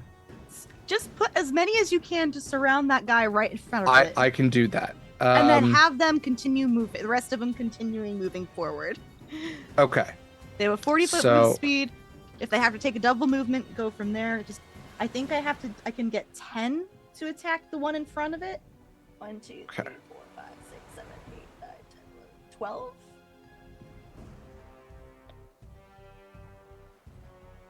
Roll 20 is like, fuck you, man. I don't want to do any of this. So I think that's going to be 12 rolls, right? Yeah, I think that sounds right. All right, so what's their AC? Because I have to roll with advantage for all of these. Yes, AC for these is 13. All right. 1 hit. Someone help me keep track. 2 hits. 3 hits. 4 hits. 5 hits. 6 hits. That was 6. Roll 7. Hit. Roll 8. Hit. What was that? How many? 9? Around 9? Hit.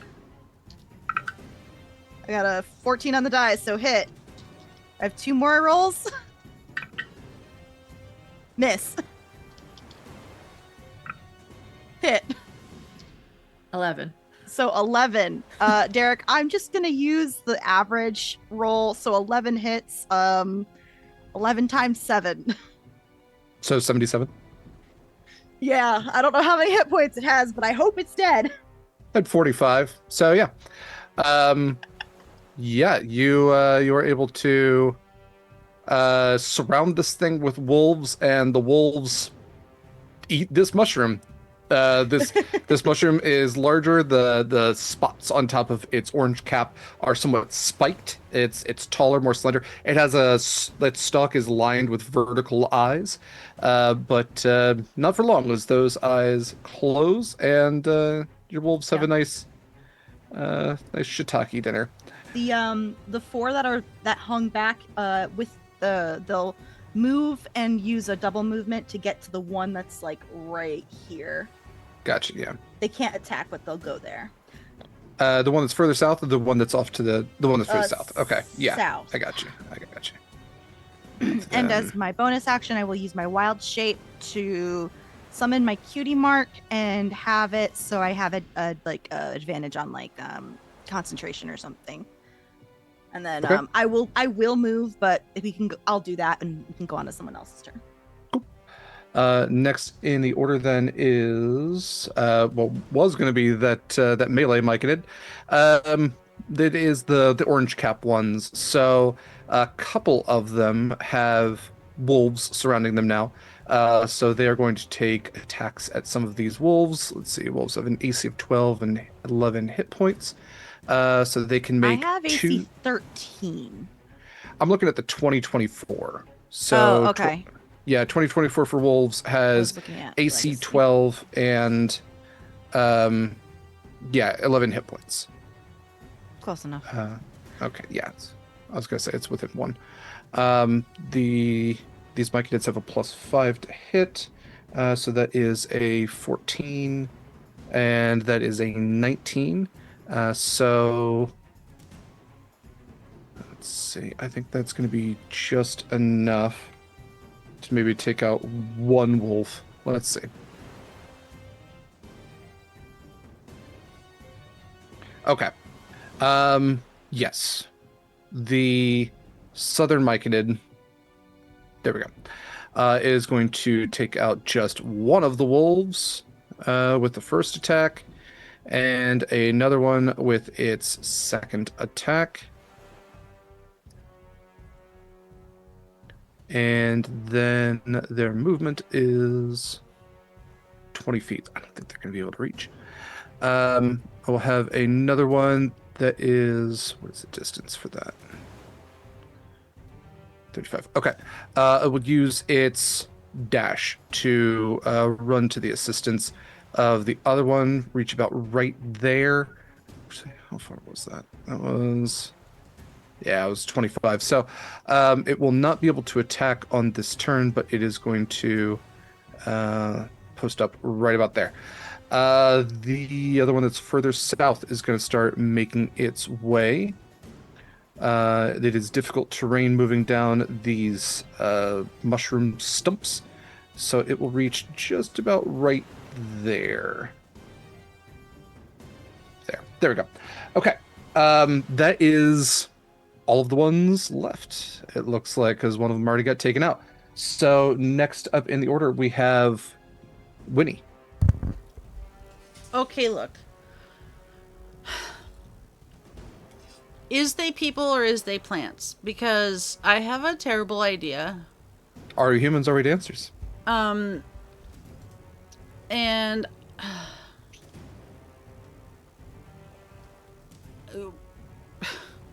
are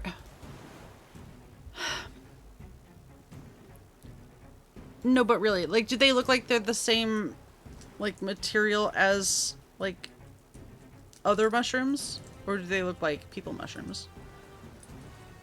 Especially having just seen one be torn apart. I don't... That is a hideous answer.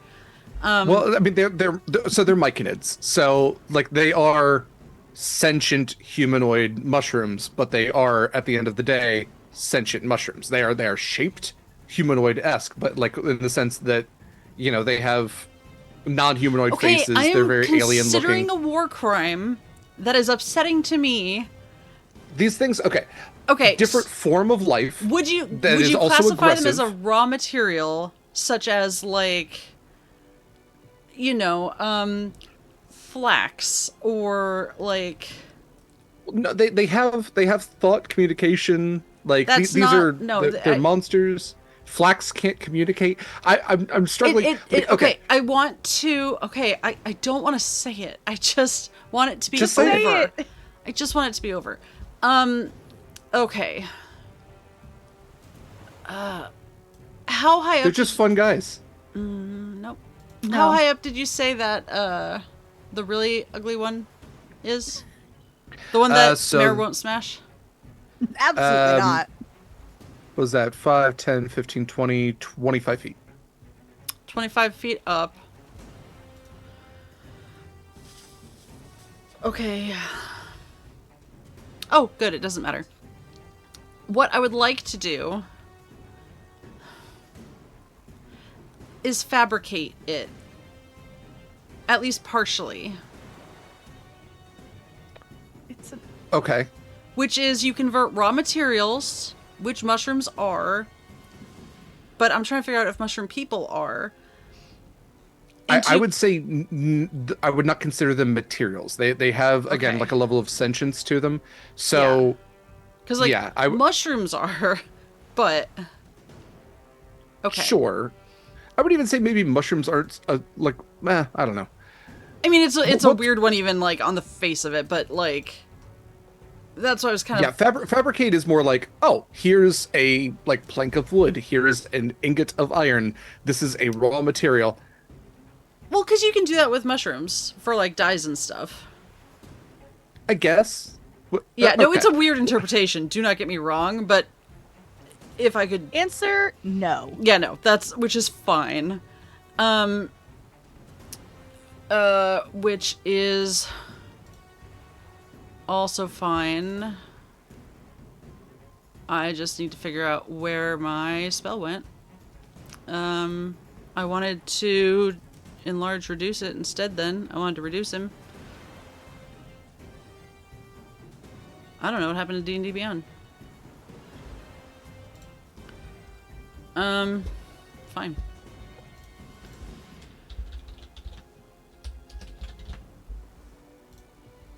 Sorry, I don't have it in my thing Are you looking anymore. at enlarge reduce? I'm trying to, but I don't get it on my character sheet anymore. So, Do you know what your saving throw would be? 30 feet. It would be con, which would be...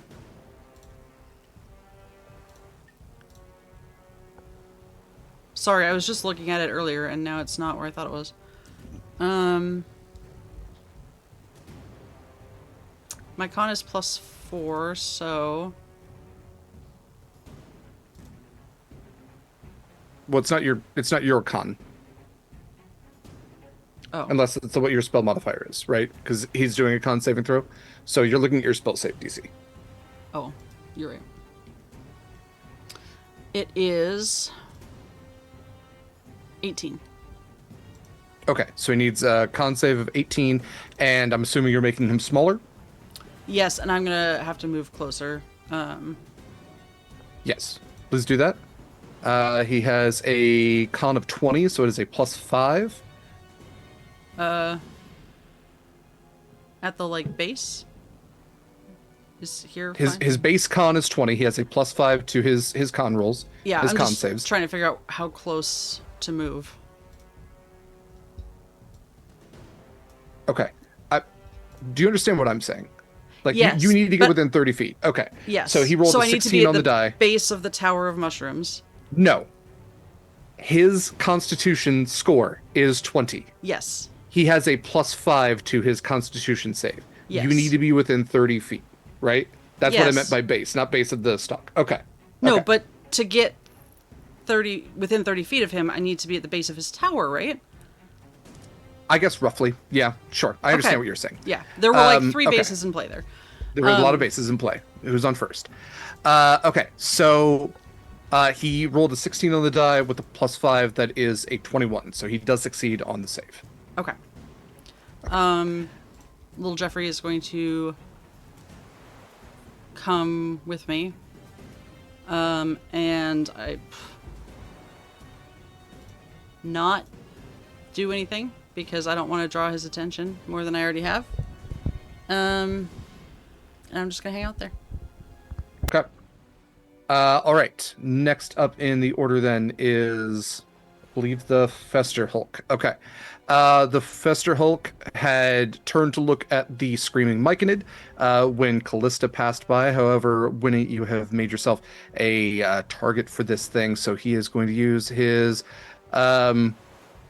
once-a-day slime mold, and he will reach into one of the cavities of this mushroom form that he has, and he is going to pull out a very thick, viscous substance, and he is going to throw it at you. And if I can get roll 20 to cooperate, I will throw that at you any day now. I swear to God. There we go. There we go. Okay. So he's essentially throwing a black pudding at you. That is going to go after his turn. So, black pudding splats all around you. Black slime starting to burn acid-like into your armor and sting your skin. And then with that, he is going to use his movement to come down here next to the wolves, and he's going to take some slam attacks on them wolves because they are the most immediate hindrance to his movement. So, +11, he's going to take 2 fetid slam attacks. And so that is a 15. That is a 28. And so let's see, he's going to be able to do 40, and then, was that 26? So 66 damage in total, with carryover and with wolves all having 11 hit points each. That's going to be 6 wolves that he is going to be able to take out. So 1, 2, 3, 4, 5, 6. So he's going to take out this whole western front of wolves here with a couple of slam attacks just pounding into the ground. And that, I believe, is going to be the Fester Hulk's turn. Yes. Okay. Next up is Scarlett.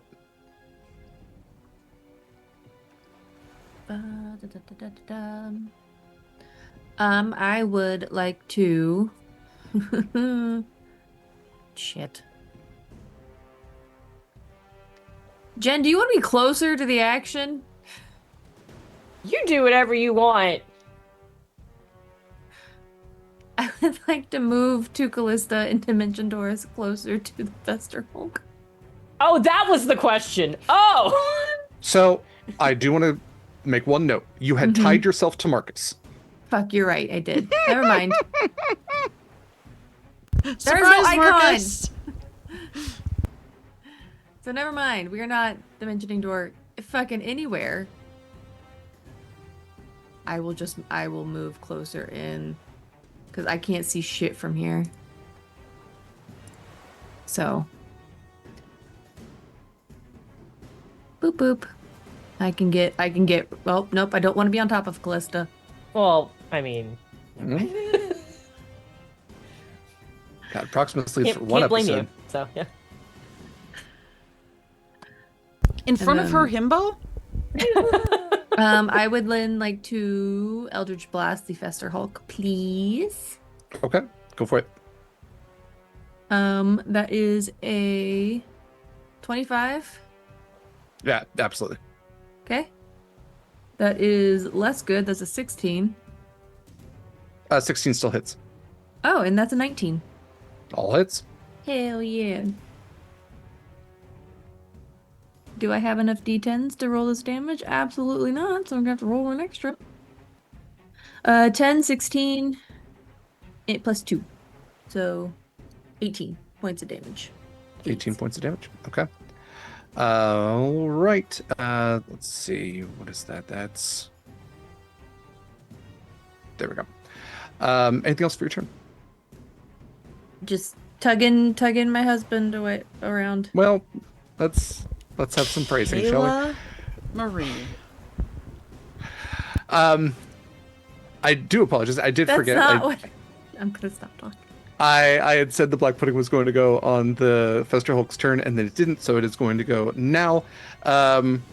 So let's see, with the black pudding right there in front of Winnie, we are going to...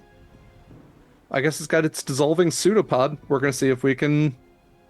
Pseudopod. That is a 13 on the die plus 5. That's an 18. I don't believe that hits Winnie. So, a pseudopod reaches out and tries to burn acid-like on Winnie. Winnie, you're able to dive out of the way, and it just has that that one attack. So, let's see. Great. Next up, then, we have the ranged myconids. So they are going to take their various attacks here.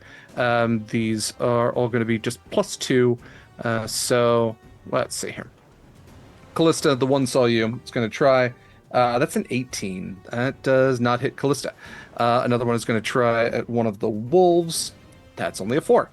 And then the other ones that you can't see are all going to be attacking these 3 elven knights at the south there. And a couple of those will hit, but you don't have to worry about that right now. Okay, Myconid Sovereign is next. You hear a booming reverberation coming from over the cliffside, and yeah, that's I think that's all you're going to get out of that. So we're going to be back to top of the order with Kallista. Nuts. I am going to... Winnie, are you good? I'm really grossed out right about now, but I think I'm okay. I almost Okay. got it in my mouth. Yeah, don't do that. No. It's pudding. No. I will move 35 to here. I will do call like pudding. lightning down. In theory, if I do it right here, I hit both the Fester Hulk and this guy. So I would Sure. need dex saving throws from both of them. Okay. Fester Hulk has a -1. That is a 13 in total. And then the other one has a -2. And that is a 4 in total. Both, I believe, fail. Sweet. That is 20 points of lightning damage. Okay. And since I did lightning damage, it does technically shove them. I'm less worried about, like, it in theory would shove them 10 feet. I know that the Fester Hulk, it moving that direction would just kind of probably butt up against the big old stump. I am hoping maybe it will just push this guy off. Sure. Let's see here. Let me do that first. Okay, so let's see how far of a fall that's going to be. So if he goes over the edge here, that is 5, 10, 15, 20, 25, 30, 35, 40, 45. So what is that? How's that work? Is that 5d6? 4d6? It's 1d6 for every 10 feet. Okay, we'll round up So, to 50 and just say that it's 5d6. Would you like to roll that? Or would you like me to? Sure. 2, 3, 4. Where's the other one? That's 4 4s.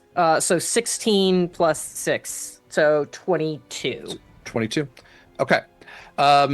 The larger myconid goes flying off, a weird sort of screech emanating from its non-mouth. It is going to land solidly on the smaller myconid, and it is going to smush that one. And the larger one will stay somewhat up, but I will say is prone and is landed pretty solidly with a smushed companion beneath it. Okay. With that, anything else for your turn? I'm so tempted, but no. I'm gonna save it. End of my turn. All right. Next up in the order then is Acacia. You know, I was messaging someone when it happened, and then I look back and I see a bunch of my wolves dead, but it's fine. Yeah, the Fester Hulk got a couple of slams on those wolves. Yeah, that's fine.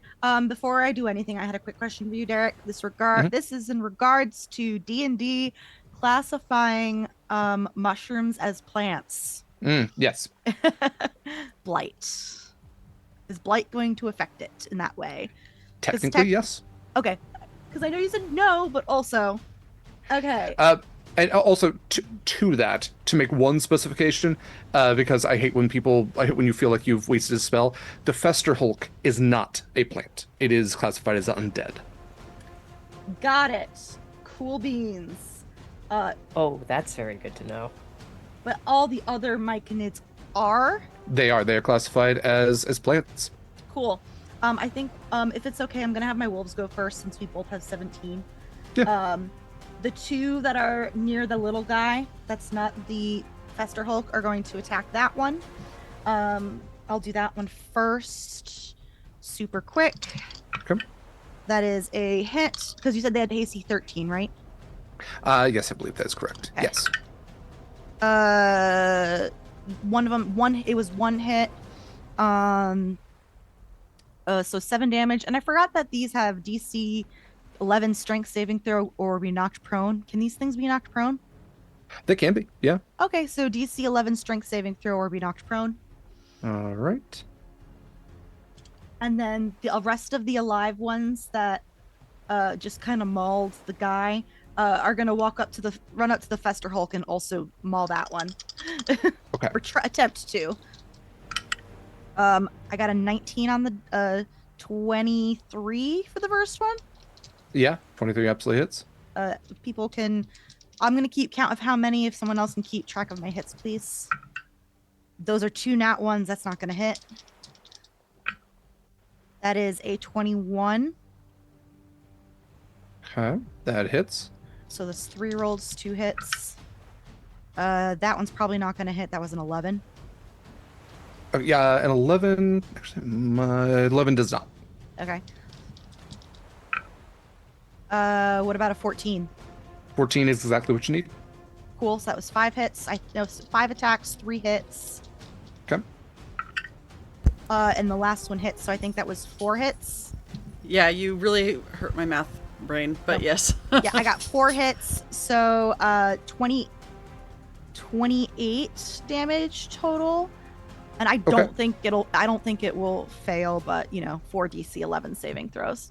Yeah. Sorry, the damage one more time. 28. 28, thank you. So what is it that is? Okay. While I'm rolling for that, I need saving throws for your wolves. It is, I believe it's a con. Let me double check. Just the ones attacking the all of guy? them. Yes, all of the things here all have spore. Oh, when you cool, hit yeah. them, they give off spore nonsense. So it is for the ones attacking the smaller one, it's a DC 12. For the ones attacking the Fester Hulk, it is a DC 18. So the ones attacking the smaller one all pass. Okay, You said 18 for the big guy. correct. 1 pass, 2 pass, 3 pass. Okay, let's see here. They're going to take necrotic damage, but it will be halved. And so let's see what that is. Okay, so that is 7 points of necrotic damage to each of them. How much was it? 7. 7 total for Mhm. is that halved or no? That is the halved. Yeah, I was 15. I rounded down. Okay, so the 3 that failed are dead. Yes. Yeah. Sorry, I 7. didn't realize. Yes, any of that failed are absolutely dead. It was 15 in total, and then 7 for the ones that succeeded. Okay, so 5 of them are still up.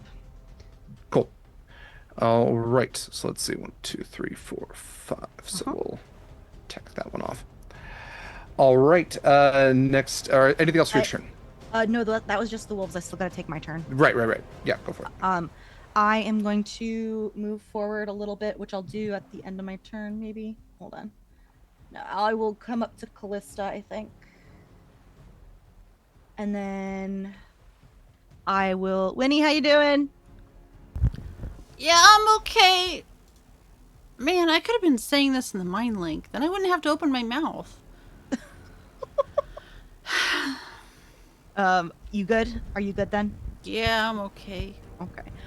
In that case, I am going to cast a guiding bolt on the big guy. I will roll.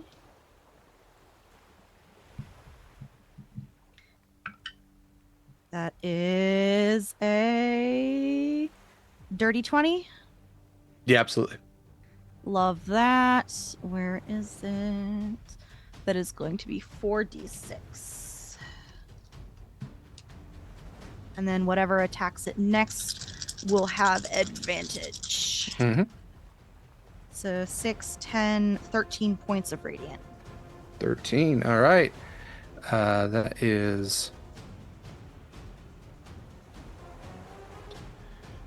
Math is fun. It's Math not. Okay. Now I'm done. Perfect. Next up then is... the melee myconids.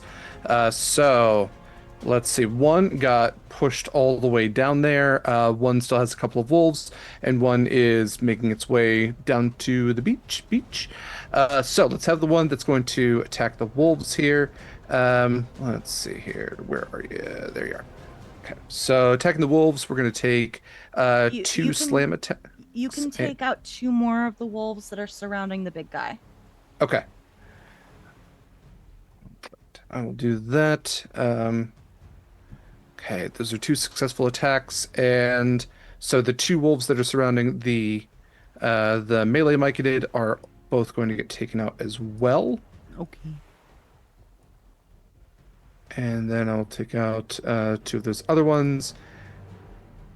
Okay, and then the other myconids are going to continue heading south on the map and are out of view at this point, but are maneuvering their way down the beach. And I will actually also say that once the one has taken out those wolves, it is also going to maneuver its way down the beach there a little bit, towards the beach, a little bit further. There we go. This one will probably make it, come on, 20. About right there, and then this one about right there. And they're going to be taking some attacks against these individuals here. But again, not your problem for the moment. And that is all that they have. I don't think any of them are targeting you for this turn. So next up then is Winnie. Hi, it's me, your good old friend Winnie. So this thing's on me? Like it's... I mean, it's next to you. It's not in your space. But yeah, just for like, you know, flavor-wise, like you felt a little sting, no actual damage. But this thing is trying to get all up on you.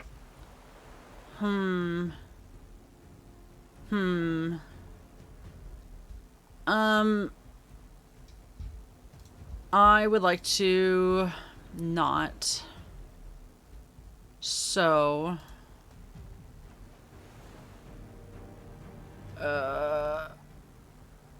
you know what? It's the Black Pudding's world. I'm just living in it.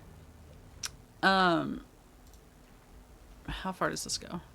I mean, you get fished out of a dude, and then you just get slapped onto the world. And what are you even gonna do? Phrasing. Mm-hmm. How far? Oh, 90 feet. All right. I would like to have it make a Constitution saving throw, because I would like to yeet it with Vortex Warp, literally anywhere but here, away from me, just like out and away. Off. Okay. Off the map. It got a 14 on the die plus 3. That's a 17 for its con save. Get wrecked. All right. So it does have to be like on a surface that can support the target, but yeah, it is 90 feet in a direction far from us, specifically me, but also everyone else. Okay. Can you tell me where you would like it to be? Oh, I'm sorry. Or is that up to me? I'm sorry. I thought you. I'm pinging. It's the top left corner, basically, just like through the. I see. Mushroom trees. I was in the very south of the map. It's yeah, long way away. Okay. So we are I can like get slurping it all the way some up there. gaps in the trees that way. Well, I mean, interesting thing about the Black Pudding is it can move through a space as narrow as 1 inch without expending extra movement to do so. So, other creatures, I might go, but this thing, no, you slurp it right up there. Okay. You Vortex Warp that Black Pudding away. What else for your turn? I almost told someone to join us, but I'm in the middle of my turn. So that was my action, and I should probably use that spell slot. And then I would like to keep on. Nope. So sorry. I think I was there. Oh.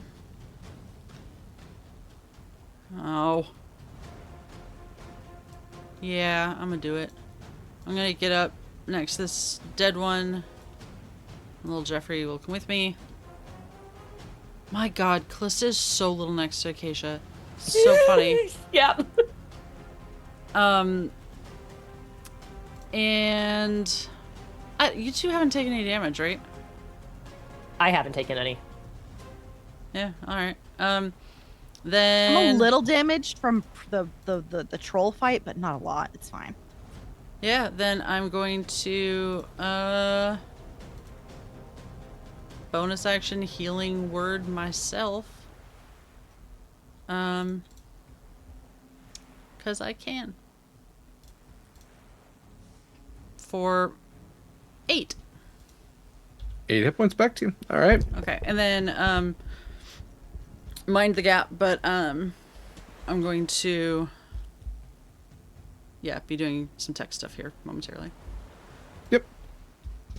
as we're going to be joined by a friend. Okay.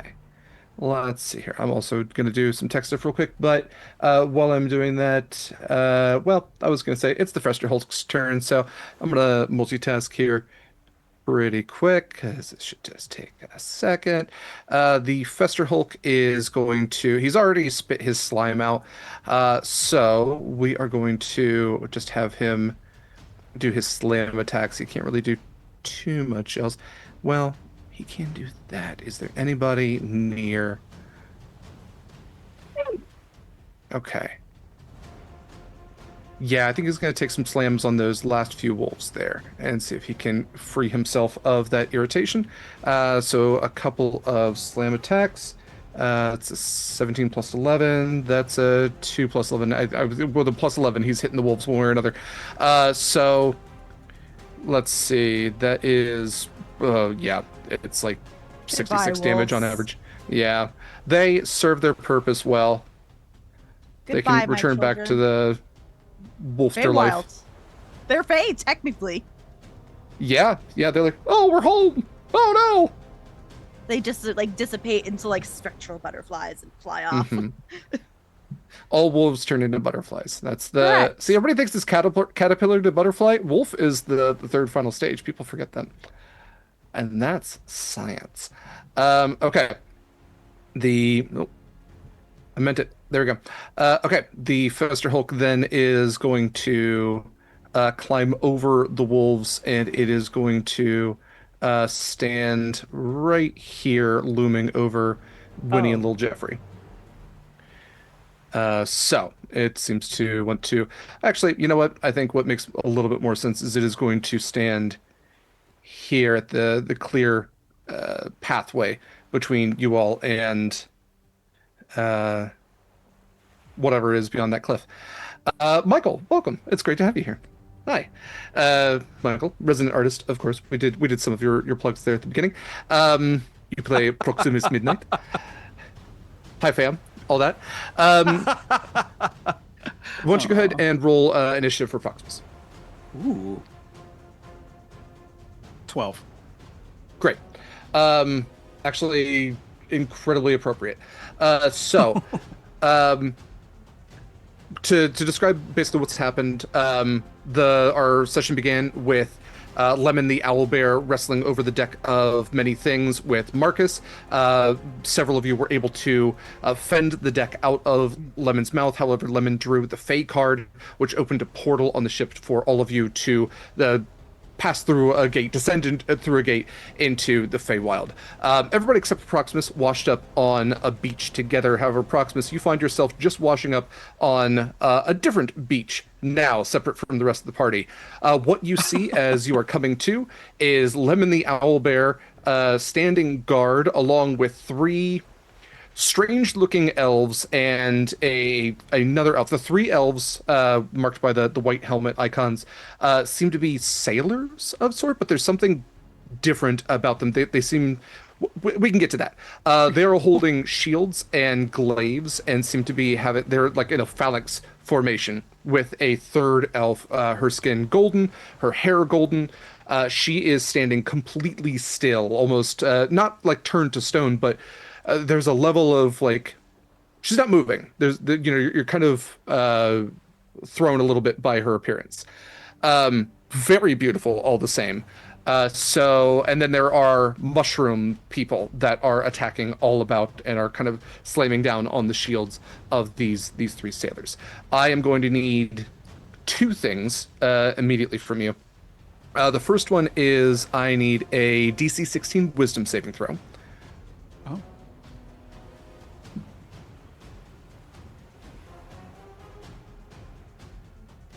(17 plus 11). Great. 28.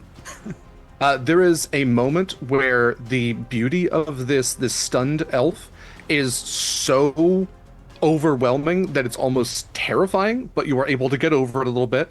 The next thing I will need from you, as you have washed up in the Wild Magic Sea, is a D100 roll. We're going to roll on the Wild Magic Surge table. Okay. Welcome. Welcome. Now you're a plant. Hi, guys. Oh. You missed a great lore drop Cheese about wheel. some of the water. Oh. Yes, 20. the water may be the same water as, or the same as what's in the Havoc's tonic. It's not. I have a different table, but Okay. Jeez. it's Oh, worse. that Don't would worry. be funny, yeah. 20 on the dot. 20 on the dot. Great. So you were going to cast Detect Thoughts on the nearest creature. Let me see. That would. Okay, I'm gonna leave this up to you. That could be Lemon, or it could be this Myconid. Oh, What would yeah, you like to yeah. cast Detect Thoughts on?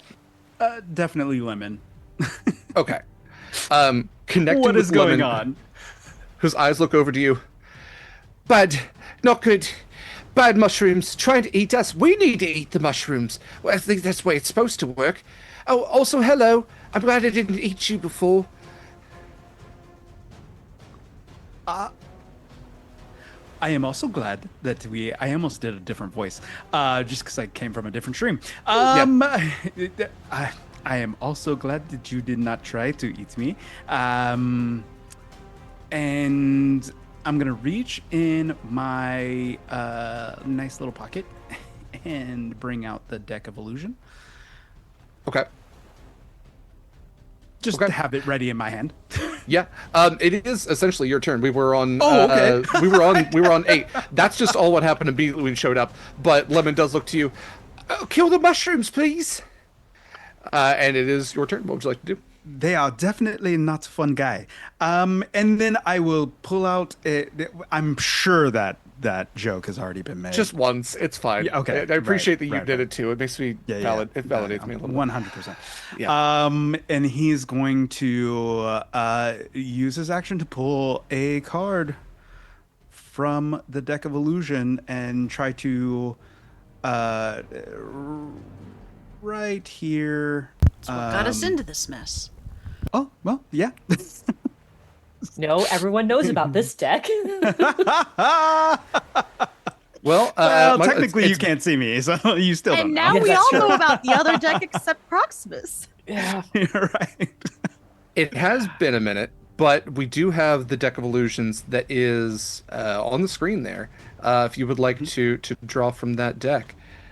Now pull it out. Last time we drew it was in here. Halvaruk, if I remember correctly. Mhm. Yeah, that's Yep, correct. That was very true. All right, you have summoned a frost giant that is going Right to, in the middle of those two. yeah, an illusory frost giant.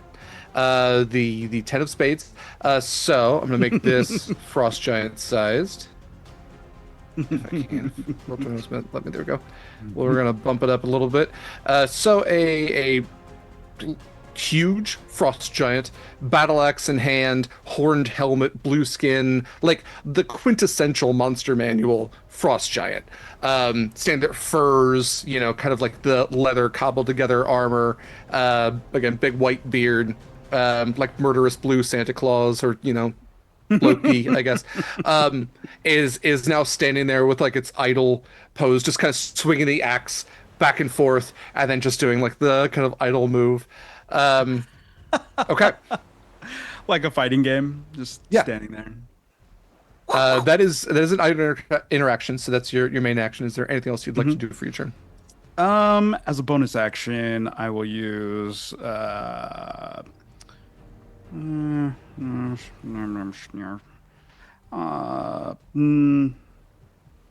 I will cast my aura around me, and a huge thorial ribcage comes around, and is the owlbear. I can't think of the name. Lemon, yeah. Lemon, is Lemon hurt at all? You can't see any. Well, that's not true. I did mention before that there were like they found feathers in the fungal forest. There's a little bit of damage to Lemon. Yeah. Okay. They would get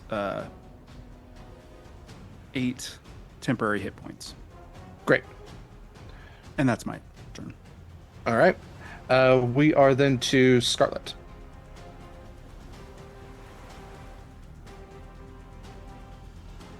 You're muted. God damn it. I'd like to join the party, please, and move down. Yeah. Actually, I think I can make it there. Yeah, they're right there. How rough is the Fester Hulk looking? I mean, D&D rules now actually do have the bloodied condition, which is half hit points. It is not bloodied. We're back, baby. That's great. I didn't realize that, I don't think. Mm-hmm. Yeah, it's part of some of the stat blocks now. Love it. So not bloodied. Great. Not bloodied. I would like to Eldritch Blast him again, please. Go for it. 18 on the die, so 28. Mm-hmm. 18. Mm-hmm. 17. Yep. It's got an AC of 14. All 3 hit. Nice. 9 plus 2, 11. 12 points of damage. 12 points of damage. All right. Does Marcus get a turn? Or is he just literally an accessory today? I had a lot of other things to juggle, so I didn't have Marcus pulled up for this one. He can be an accessory. He's fine. He is still tied to you, and I tell you, if you want to do an extra Eldritch Blast on your turn, we can call that Marcus. Don't worry about it, Mikyl. Sure. Don't worry about it. Yeah. Do you want me to roll one more extra? Yeah. You must have go seen for my it. face. That's a nat 20. Okay. Let's go ahead and do double damage for them. 12. None Okay. of your Eldritch Blasts missed, right, Kayla? Nope. Okay, good. They all hit. Yeah. You technically had advantage. Yeah. Oh, well. Because they hit. If you want to re-roll any of them to see if you got any other nat 20s, you can. You already got one. I don't know if I'll be lucky enough. Nope. Nope. Nope. Okay. Worth a try. Worth a try. Worth a try. All right. All successful hits. Then we are going to the ranged myconids, which are going to take some of their hits. Let's see here. They don't have good attempts at hitting, but we're going to try all the same. So no. Nope. Not even close. Nope. Okay. They have a +2, and they all rolled below 10. There was nowhere getting close to any of you. However, this one is going to begin to hobble its way over to you all, and as it gets a little bit close to you, Scarlett, you are going to see it kind of like scrunch up a little bit, and then its little mushroom cap is going to go poof, and all of these little spores are going to pop out of it, and they're going to drift down onto you. And I know you already have your telepathic connection with your companions. You begin to hear this thing as well. You now have a telepathic connection. It's rapport spores. You have a telepathic connection with the entire mycelium network. And it is all just saying the same thing. Join us. Join us. Join us. Just like this that. like chorus of all of these, this entire forest that is just beckoning to you, and then you look at the Fester Hulk and realize what joining looks like. So, that's it for their turns. Let the Myconid Sovereign's turn, and so it is going to use its action to give an extra action to all of the other fungus in the area. You're lucky the Fester Hulk isn't one of those. So this fungus is going to, well, I guess it wouldn't include movement. It would just be an action. So I'll see if the ranged ones can do anything. Probably not. Nope. Nope. God damn it. This is embarrassing. Okay. The ranged ones are the little guys? Yeah, the ranged ones are the little guys. You all have just wild ACs. No, it didn't hit anybody. Next up, then, we're back to top of the order with Kallista. Fuck. Okay. So we can't see down on the beach, so we still don't know what's going on there, but we have heard something like yelling from down there. Like, we know there's something You've heard the going on owlbear there. and you've heard a war horn. Okay, yeah. I'm still worried about getting the lemon then. I am going to... Fun fact, my really cool shield from Winnie doesn't take an action or a bonus action. I can just do it. So I'm going to expend a charge to give myself a fly speed for 3 rounds. Okay. So that was an exciting roll. So I will have the spectral version of these feathery wings appear at my back. I will start moving. Oh God. Since I know I'm gonna get to stay in the air, I will move to here. As I come over the edge of the cliff, I assume I can like see down here now. Yeah, absolutely. I'm gonna So go you can also see. Go ahead, please. I'm sorry. Oh no, you go ahead. I was gonna say you can see Proximus is down there. Weirdly enough, you can also see a frost giant that is just kind of moseying about. You see several other myconids. You also see the phalanx of sailors, and then the Eladrin as well. So as you do that, go ahead and give me a Wisdom saving throw. Oh, fun. How far are things? Okay. Do. Wisdom's the one I'm good at, which doesn't matter when you roll an at 1. Let's go. Okay. You see that stunned Eladrin, and she is gorgeous. So gorgeous, it is scary. You are frightened of that Eladrin. I am not. Oh, I'm you're immune to fear? I'm immune to the frightened condition. You push through it. God damn it. There's no such thing as too hot. Yeah, I was like, look, I spent a long time in hell. I've seen a lot of hot people. All right, I'm good. Clip that, please. Okay. Not afeared. What would you not like to do? afeared. I will in the mine lake. So Lemon's down here. A frost giant is down here. Also Proximus, and a very beautiful lady. Which I had some feelings about for a minute, but we're gonna move on. All you hear from Winnie is, "Oh, come on!" Well, at least we know Proximus and Lemon are alive. They are both alive still, right? Yes. Okay. Frost giant.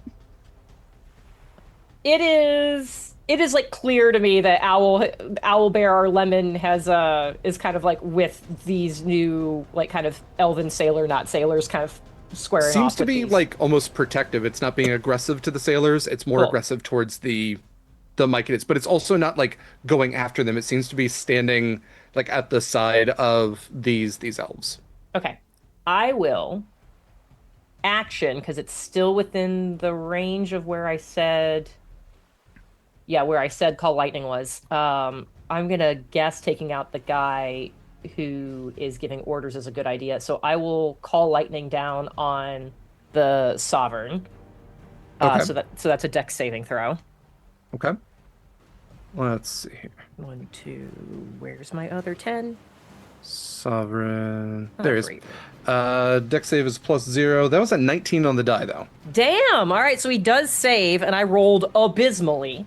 So I rolled 8, so he's only going to take 4 lightning damage. But more importantly, he does get shoved 10 feet off of his stump. Okay. Let's see here. So 4 damage and shove 10 feet. Let's see. Okay, so that's going to be 1. Was that it's 5, 10, 15, 20, 25. We'll round up to 30. So we'll do 3d6. 3d6. That's better. That's 11 points. Okay. The Myconid goes flying towards the sandy beach and hits with a thud. Okay. Anything else for your turn? I am going to release for my bonus action, I will release Zeal from my hand and it will fly at him and take a strike. Okay. I love that it's taking like a sharp right angle down. Yeah. Okay. So that is a 26 to hit. Okay. Absolutely. It will not, I don't think it gets I don't know what the limit is on if I have to be holding it to get my blessed strikes. When you hit a creature with a weapon attack. Yeah. I guess, kind of. Yeah. I've done that. So yeah, I'll consider that. I'm gonna do a stupid amount of damage. Michael missed this earlier. When I hit with this hammer, I do 3d8 plus 3d10. So it's nasty. I'm missing a die. I'm missing a D10. There we go.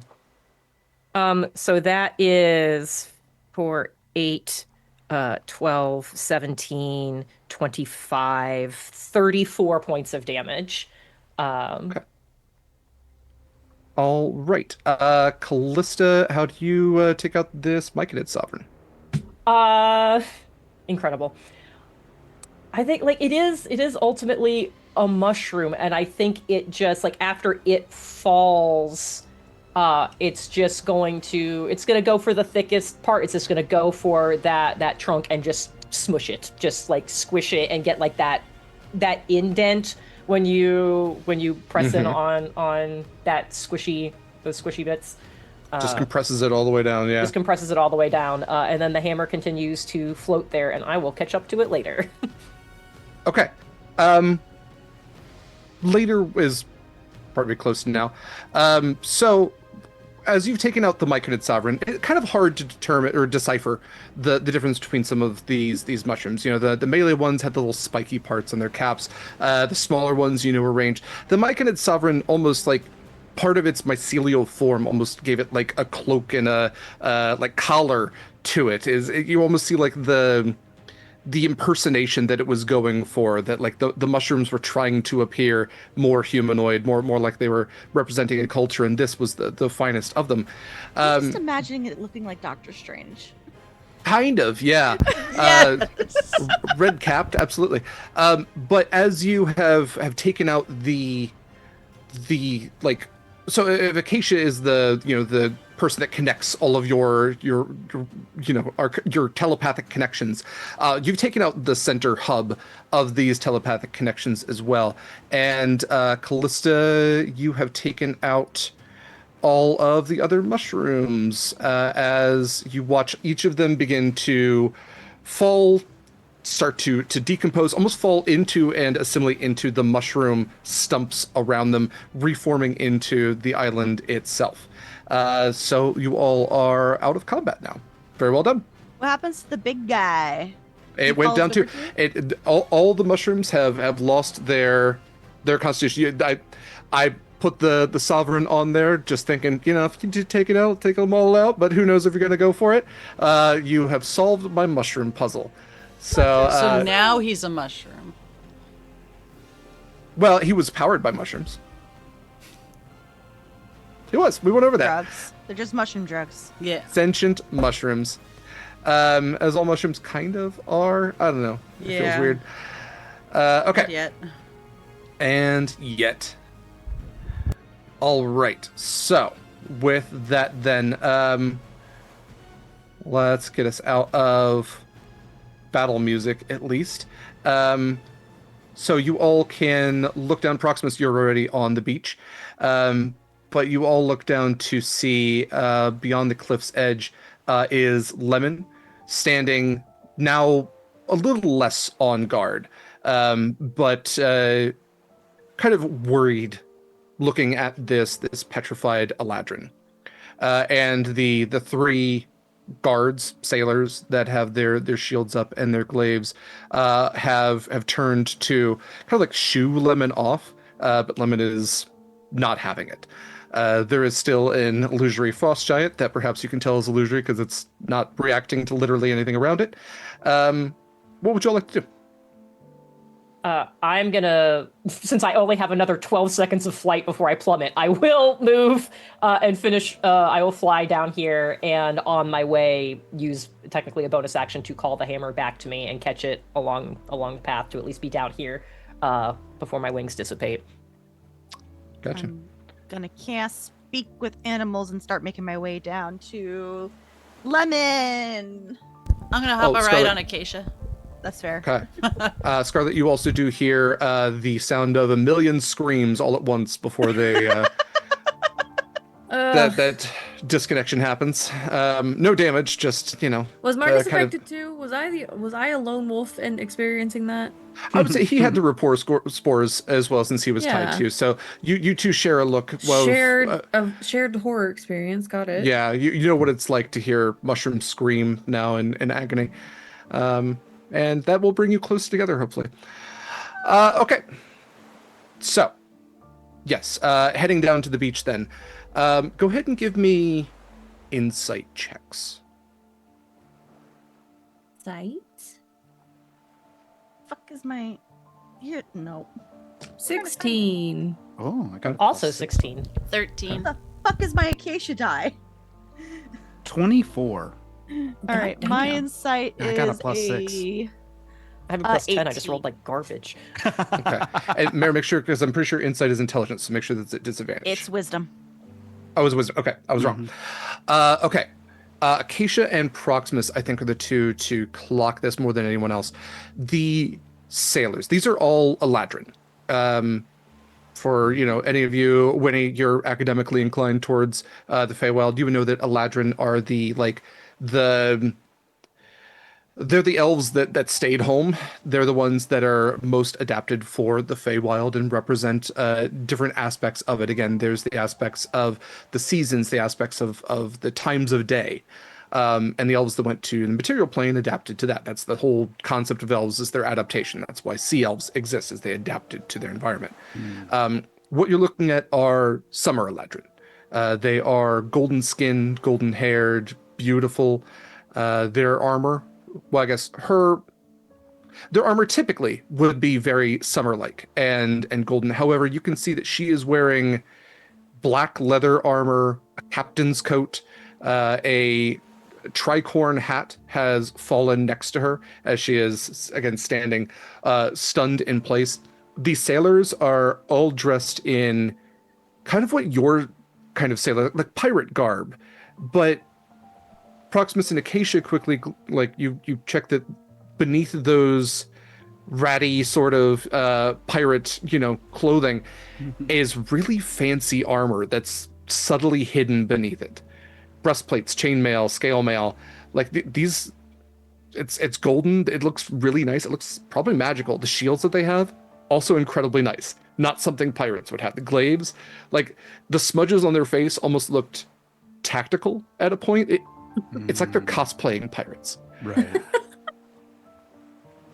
And they turn towards all of you, again, holding the phalanx formation. Now that you all have come up, they're trying to shoo Lemon away. Lemon is trying to paw through the phalanx to get to the Summer Eladrin woman. Let's see. I know Acacia speaks Sylvan. I speak Sylvan and Elvish. Yeah. I'm going to say they're going to speak Elvish. So if any of you speak Elvish, you would hear as the center sailor says, "What do you want? Who are you?" Are you okay? And I will I'm going to put my hand on Lemon. Just why are you you okay? What are they okay? Why are you trying to go check out? They're not okay. No, they need help and they're not letting me help. I think I'm going to have to eat them. Please don't. Why do you need to help them? Well, she's hurt, isn't she? And I like her. I think I remember her. I look at her and everybody else. Ma'am, have you ever raised an owl bear? She is stunned. She is not moving. Acacia, what kind of question is, sorry, we're friendly, we just got caught up with the mushrooms too. You're not picking on Lemon here, are you? In the The mind hell is a link. lemon? In the mind link, and basically everyone except Proximus hears this. Apparently, Lemon thinks he knows her and that she's hurt, which she does seem like she needs assistance. She's just kind of been standing there. Yeah, I guess I'm looking at it, trying to figure out, is this, especially because we just did the whole Medusa thing, does she look like she's petrified? Was she, what's up? Yeah. Go ahead and give me a medicine check. 24. Okay. With 24, she is not petrified. She's not turned to stone or anything. She is stunned. And it seems to be a long-term sort of stun. So lesser restoration probably would get rid of this. Greater restoration absolutely would. Hell, maybe Please, even please let me do a lesser restoration. I've never gotten to do one, and it's like a core part of a goddamn alchemist. And I've never come across one before. I'm begging you. That's actually super good to know. So, okay, I won't bother I get preparing 10 it ever free again. ones. 10 Oh free my lesser God. restorations. What? A day? What? I think so. I don't know. That- I never get to use it. I don't know what I can do or not. That sounds insane. Yep, but I can I'll cast take it. without expending a spell slot or preparing it 5 times a day. I'm sorry. Okay, so that's still a lot. Only I'm literally as smart as I am, and I'm literally never preparing this ever again. I'm insane. Please save your slots. Yeah, Use something shit, else. man. You said lesser? you can do lesser that much. Okay. Yeah. Yeah. I'll- I'm never I'll- doing that again. Yeah. If you say Goodbye. like, oh, if there's like a way we could just, if someone wants to just do a little lesser restoration, Winnie will be all over that shit. I'll take it off my spell list. Yeah. No kidding. All of us. I've had that since level 5, season 1, episode 1. Oh my god, I cannot tell you how excited I am. so Winnie ending the paralyzed condition. What does Ooh. your greater restoration look like? Lesser. Restoration. Do you have to touch Sorry, yes. her? I don't. Lesser is touch. I mean, I'll just use little Jeffrey if. Are they gonna let anybody touch this woman? That is the question. There are phalanx in front. I will say little Jeffrey could zoom behind. I don't think they can't keep an eye on everybody. There are only 3 of them. And he's a little weirdo. Like, what are they gonna do? Think, oh, this is perfectly normal? Yeah. Okay, what does your lesser restoration look like? So little Jeffrey is going to just like come up behind, like, I think all any of the rest of us would be able to see is just like his little fingers as he like taps her shoulder from behind, like the worst game of tag. And it's like a slightly illusory wave crashing over her and just kind of washing the condition away. Yeah, and it just kind of fades out as it like the water gets to the ground. Okay. So as this condition fades as well, you watch as she kind of falls forward a little bit, almost like catching herself. Oh my. Oh. By Saladin, that was quite an experience. Stand down, all of you. And the guards kind of turn, lower their shields, lower their glaives. She pushes past them. Just, ugh. All right. Thank you. Really appreciate that. They were trying to be helpful. Go figure. Okay. Can I like take my hand off that I've been using like to like keep Lemon back? Mm-hmm. Maybe just let him. I will quote unquote release him from going, like when you keep a cat away from food. Mm-hmm. Lemon goes like bouncing up, and she goes, "Oh, aren't you friendly? Hello!" And she like grabs the face. You've got a big smushy face. You have a very familiar face. He says that you look familiar. That's a coincidence. He looks familiar. You know, when I was, well, younger, couldn't really tell. I had an owlbear, but it got taken from me. So I'm wondering if you're just a smushy-faced owlbear that I lost. Maybe.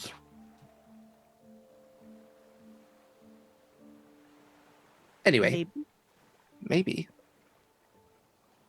I don't want to take your owlbear from you. I am Lady Nightshade, fearsome pirate queen. None of you are reacting to that. Ooh. Why did none of you look scared? No, that's very exciting. We haven't met another pirate queen in a couple months. We're not from the Feywild. Maybe that's why. Oh, That's neat Okay. that you're a pirate queen, though. yes. It's important in things on these wild magic seas. None of you have heard of me, had you? Said you went for the Feywild. Like, word of me hasn't gotten around. Scarlett? Yes, of course we have heard of you. Make a deception check. Come on. Can I just nat one it? Automatically? Yeah, absolutely. Oh, Of dang, course we have. I rolled a 19. Plus 5. Okay. I She want goes, to make "Oh." her feel good. Like I just look at everybody else like, She like tosses her golden hair a little bit. Oh, thank you. Yes, I'm, captain of the Ansrivar, and she gestures behind, and you see that there is it's a ship. It's a different style than I think any of you have ever seen. It's a ship that is shaped somewhat like a swan boat, but like if a pirate ship was a swan boat, a black swan. It's like Scarlett, can we have one of those? No, Oh, we can't get I'll it be home, good. Winnie. No, We but can't we get could it home. make one at home. We're obviously not going to take hers. You gonna get the specs from her? I'll ask nicely. it has grounded itself somewhat on That's a not its mushroom fault. cap that is sticking out of the water. No, it's not its perfect. fault, but it's just that's why it's not gone anywhere. I came ashore to see if I could find things to repair my ship, and found some rather unfriendly mushrooms. So, thanks all of you. I don't need your names. You know mine. That's important. How long have you all been here? Time doesn't exist here. I just got question. here. Have you all seen another ship in these seas? A very handsome elf sailing aboard it. Very gloomy. Sort of like he has an edge to him, you know what I mean? No. God damn. Good luck, though. Thanks. This- I To be clear, this does not ring a bell outside of the Feywild either, right? no.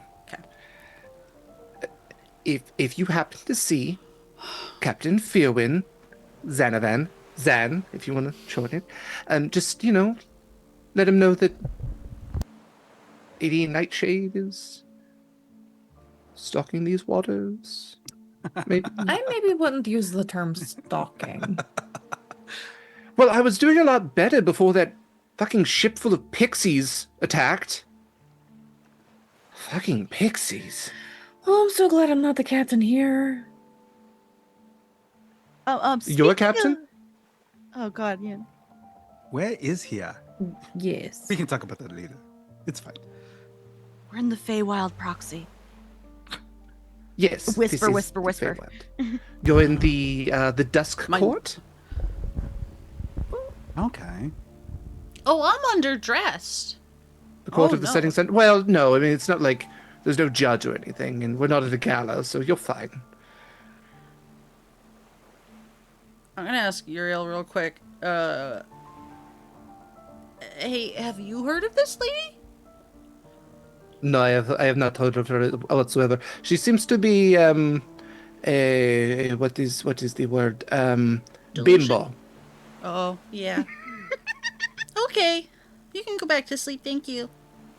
Hongshu. I don't sleep. I'm a shield. Oh, fair. Speaking of Owlbear, I'll turn my attention back to Lemon. Do you like her? Yes, very much so. Okay. We actually are looking for a home for said Owlbear, and he really likes you, and you seem to really like him. It feels like there was more to your sentence. Do you two want to like travel together? Oh, yes. Sorry, I'm not used to like you have to say the whole thing. I'm not used to just like because when you assume people are like, oh yes, take this, and also I'm going to take your hand, and then they take your hand, and it's just weird here.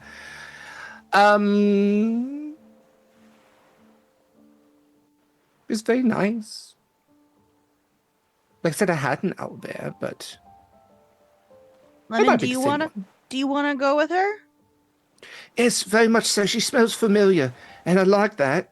And this place also seems familiar. I didn't like the other place I was. It smelled different. Okay. He wants to go with you, and you smell familiar. Oh, what a strange thing to say. All right. I mean, having an owlbear aboard a ship is rather intimidating for a pirate queen, I'm sure. Yes, sure. Why not? I will take an owlbear. You don't want anything for it, do you? I want his health and safety assured. I'd kind of like a tour of your ship if you didn't mind, but other than that, he's sort of his own creature. Sure, we can do a quick tour. I mean, if time has no meaning. I'm not like prepared for guests or anything, but you know. We've seen underwear before. It's not a big deal. I more meant the fact that it's wrecked, but sure, yeah. No, you have to be very careful around here. Like I said, pixies are nasty. Captain Spiderloop is a pain in the ass. All right, well, you really don't want to get in these waters if you're not from around here. It can get weird. But I do have a longboat. You can take that. And she gestures the longboat. Presumably you all... Swalong boat? No. I don't like Do not call something a schlong boat. I did not say schlong boat. Thank Close you. enough. But it sounded very close. Your little goose boat. Don't mind me just putting a marker for that. No. Longboat it is. You row to the ship, and aboard you can see a lot of other sailors, similar to the ones that you subbed for. Again, like little glints of like golden armor peeking out from all of their like ragtag piratey clothes, and they're all eyeing you very suspiciously. These are all like very fit individuals. A lot of them have like nice sword handles peeking out of their sheaths. Some of them are carrying these shields. There's something else going on here, and you haven't been able to put your finger 100% on it.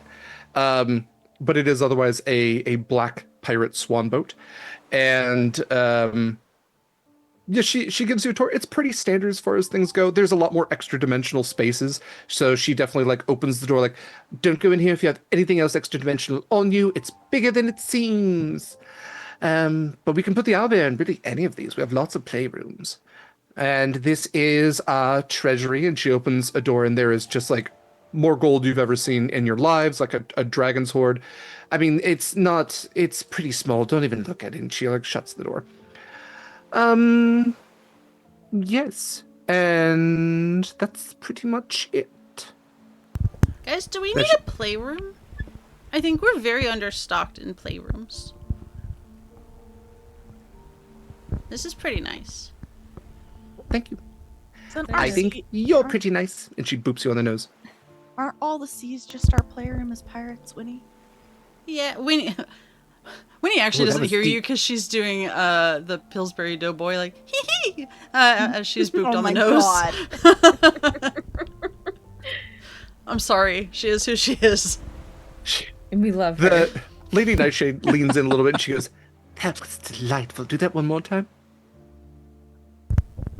Okay, but I can only do that if you do that one more time. Boop. Hee hee. She takes your hands and like presses them together and like puts her hands over them. What's your name? Oh, you don't have to tell me. I'm not going to do anything weird with it. Yeah, okay, it's okay. You can call me Petal. Pedal to the metal. All right. I don't know what that means. I'm still but I working think on it's it. fun. Figure it out. Yeah, I really need to know if Winnie spells out with a D or a T, given what she just said. So, she thinks it's some sort of alchemy thing. Great.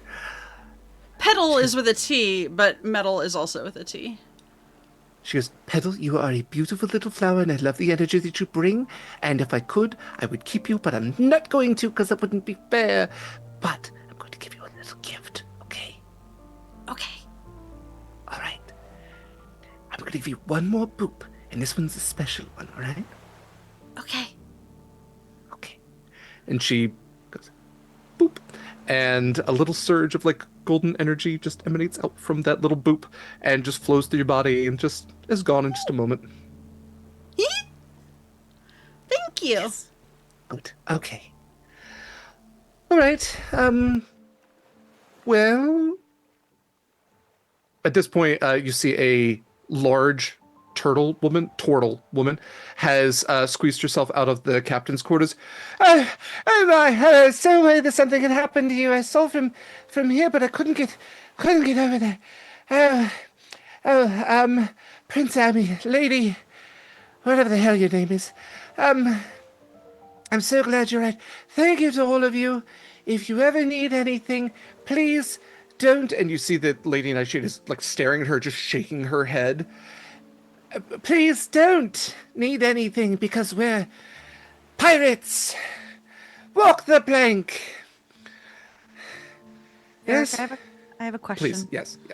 Throughout this, while we're getting the tour, I have two questions.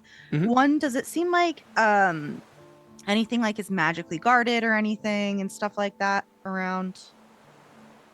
Magical guard in the sense that they're like everywhere you go, there are more sailors that seem to be like standing guard. None of them are doing like sailor activities.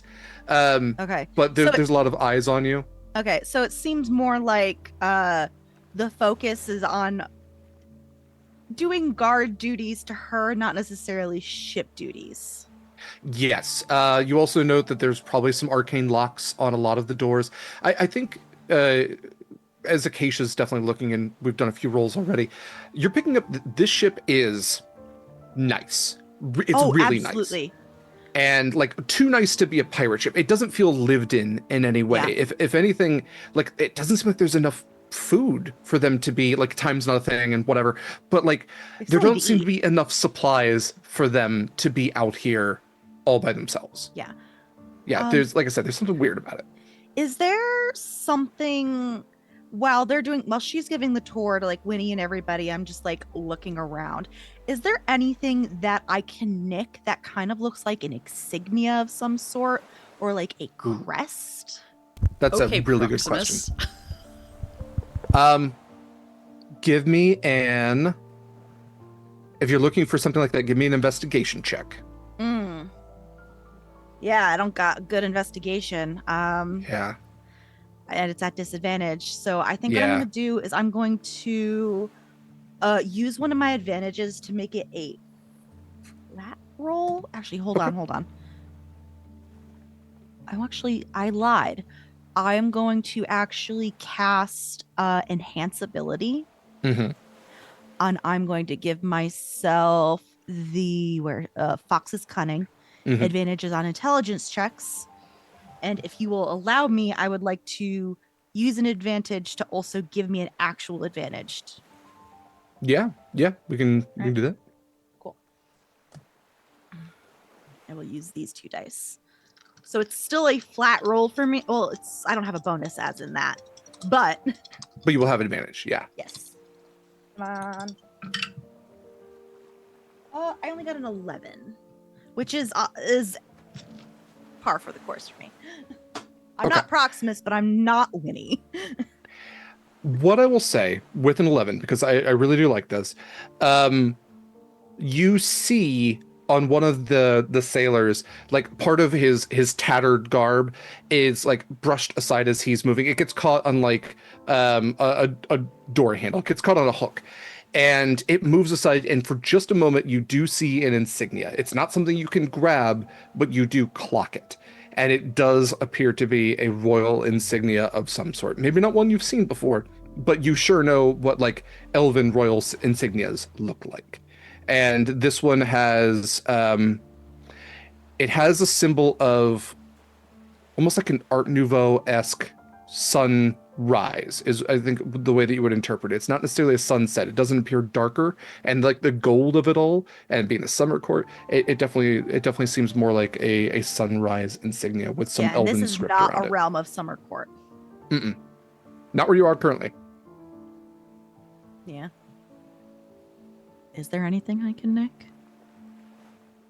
Looking around, like I said, there's not a lot of Nothing, stuff okay. just That's fair. lying around, That's right? fair. That's fair. Okay, it's fine.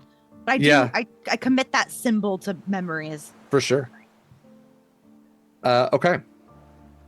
Well, Actually, I'm going to send it to Winnie as well, just as a Mm. hey, you have a better memory than I do. Remember this symbol. For those of you watching at home, that is because Whitney has the keen mind feat. I do not. we did establish that you did some research on the Feywild. And boats. Why don't you give me a history check, seeing that symbol? Yeah. I say and boats, not because trains, but because I am going to want to sketch out this layout later. 24? 24. Okay. Kiefer Sutherland's here. That is the insignia of the High Court of the Dawn Fae. That is like the royal family of, that's the royal crest of like the Dawn Court. Can I do a quick insight check before I message Acacia back?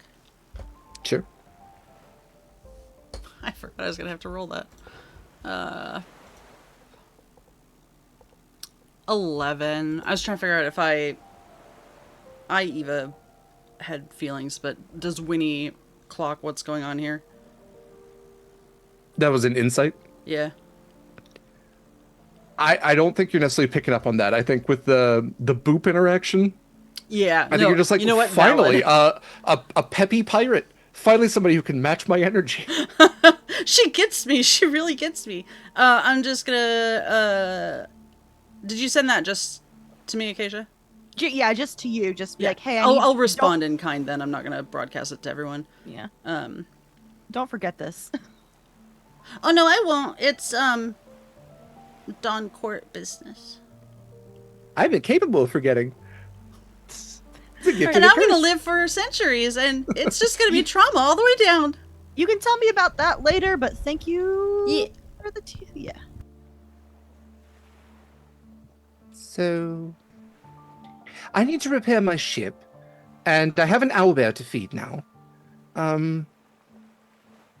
We can. Do you all need help getting home, or is there something else that you need? Hey, you can plane shift, right? But it gets us not necessarily exactly where we left. Oh. I can get us there. Will we show back, Specifics? will we show back up on our ships? It's gonna be really Probably. fucking funny if we didn't. If it's the same. If there's a teleportation circle, I can get us to an exact spot, but there's no guarantee we without one. don't, we don't have one on the ship. I do not. I do not want one on the ships. Yeah, that would be a whole Because other that can of means a worms. lot of people could get to our ships. If You can do- specify a target in general Yeah. terms.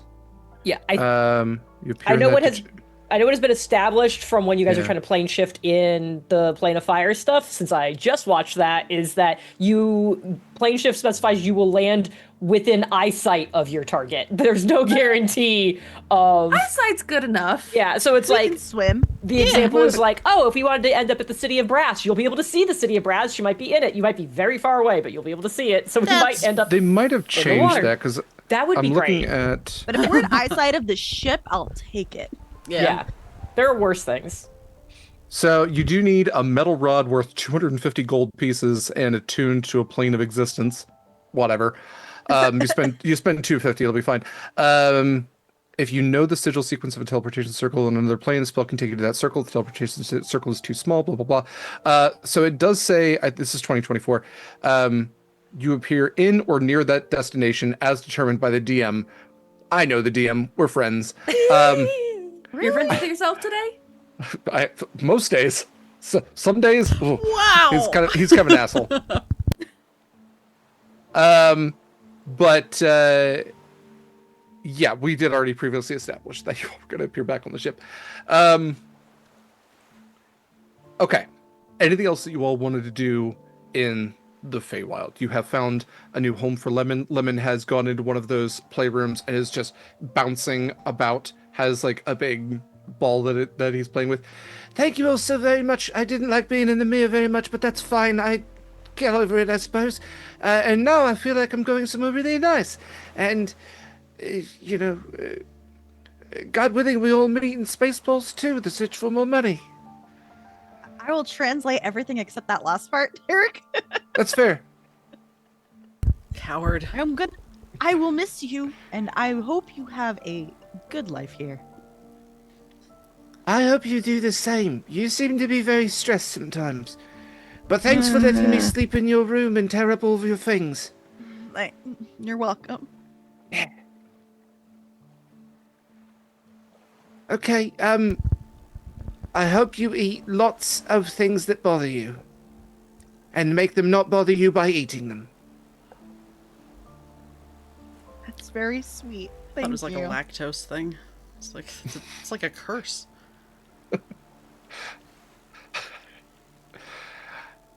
Yeah, little indigestion, but you solve the problem forever. It's like, what a weird owlbear thing to say. I hope you have an upset tummy. No, owlbears eat their problems. Yeah, no, that makes more sense. I can't fault them for that logic. No. Yeah. It's eco-friendly.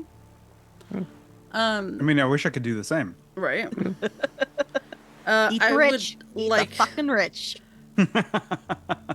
I would like to ask the pirate captain if she would like to join a book club, and that's all I got before we go. Lady, you would like to ask Lady Nightshade if she would like to join the book club. Oh, that's so kind of you. I don't read.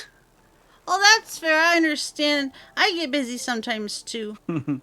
That's why I have Lady Blue Bottle. She does all of my reading for me. And the turtle stands there. Yes, first mate Blue Bottle at your service. I can do any reading you need. I can read 14 languages. That's quite the accomplishment. Hey, Yes, you like but, speaking Elder. What the hell is that? Never mind. Okay. It's are you really calling better me if you don't old? know. It was worth a try. Yeah. Is that like saying is that like saying hip? Or like No, it's not. is that like saying like, oh, that's jive. Is that elder? We should go. All right.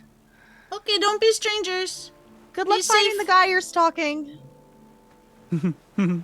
Don't stalk people. One of the sailors goes to, like, I'm trying to think of who would go up to. Probably Winnie.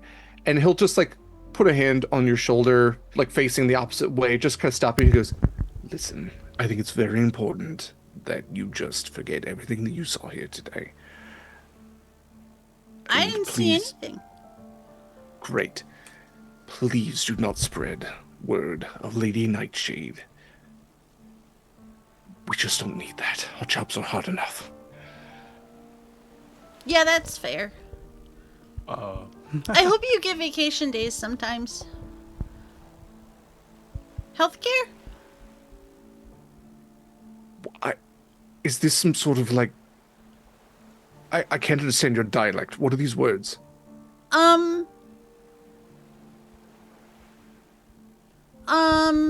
I hope you have All right, a then. good life. Just pats your shoulder. Yeah. Well, look, I tried. Okay. Using plane shift, Scarlett is able to Yes. transport all of you back. For the sake of continuity, and not retconning things, there's a little mechanic I've seen played with before that, depending on a role, you can remember or forget your time in the Feywild. For the sake of continuity, Proximus fails. And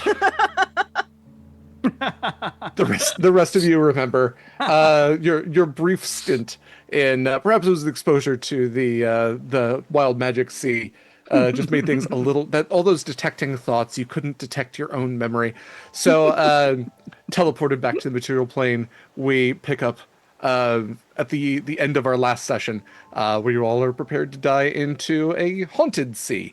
Wow, I And- really need you. Compared to what? Yeah, I really need you to Die. enunciate. I feel like a The very V. important letter was missing.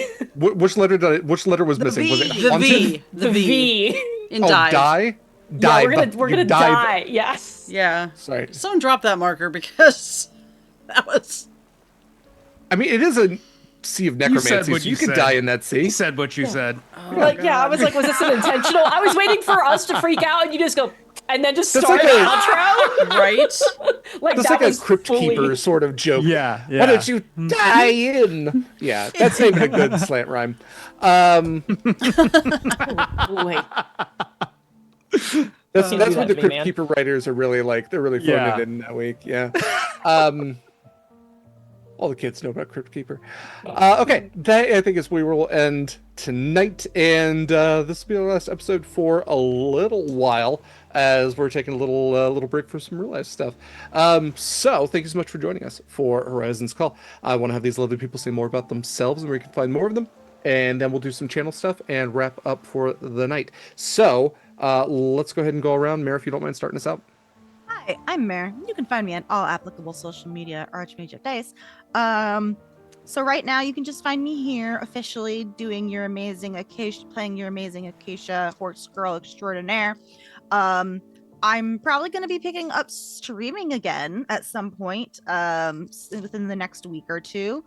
Let's do it up. Maybe Monday. I think we're going to do Sundays, Wednesdays, and Fridays.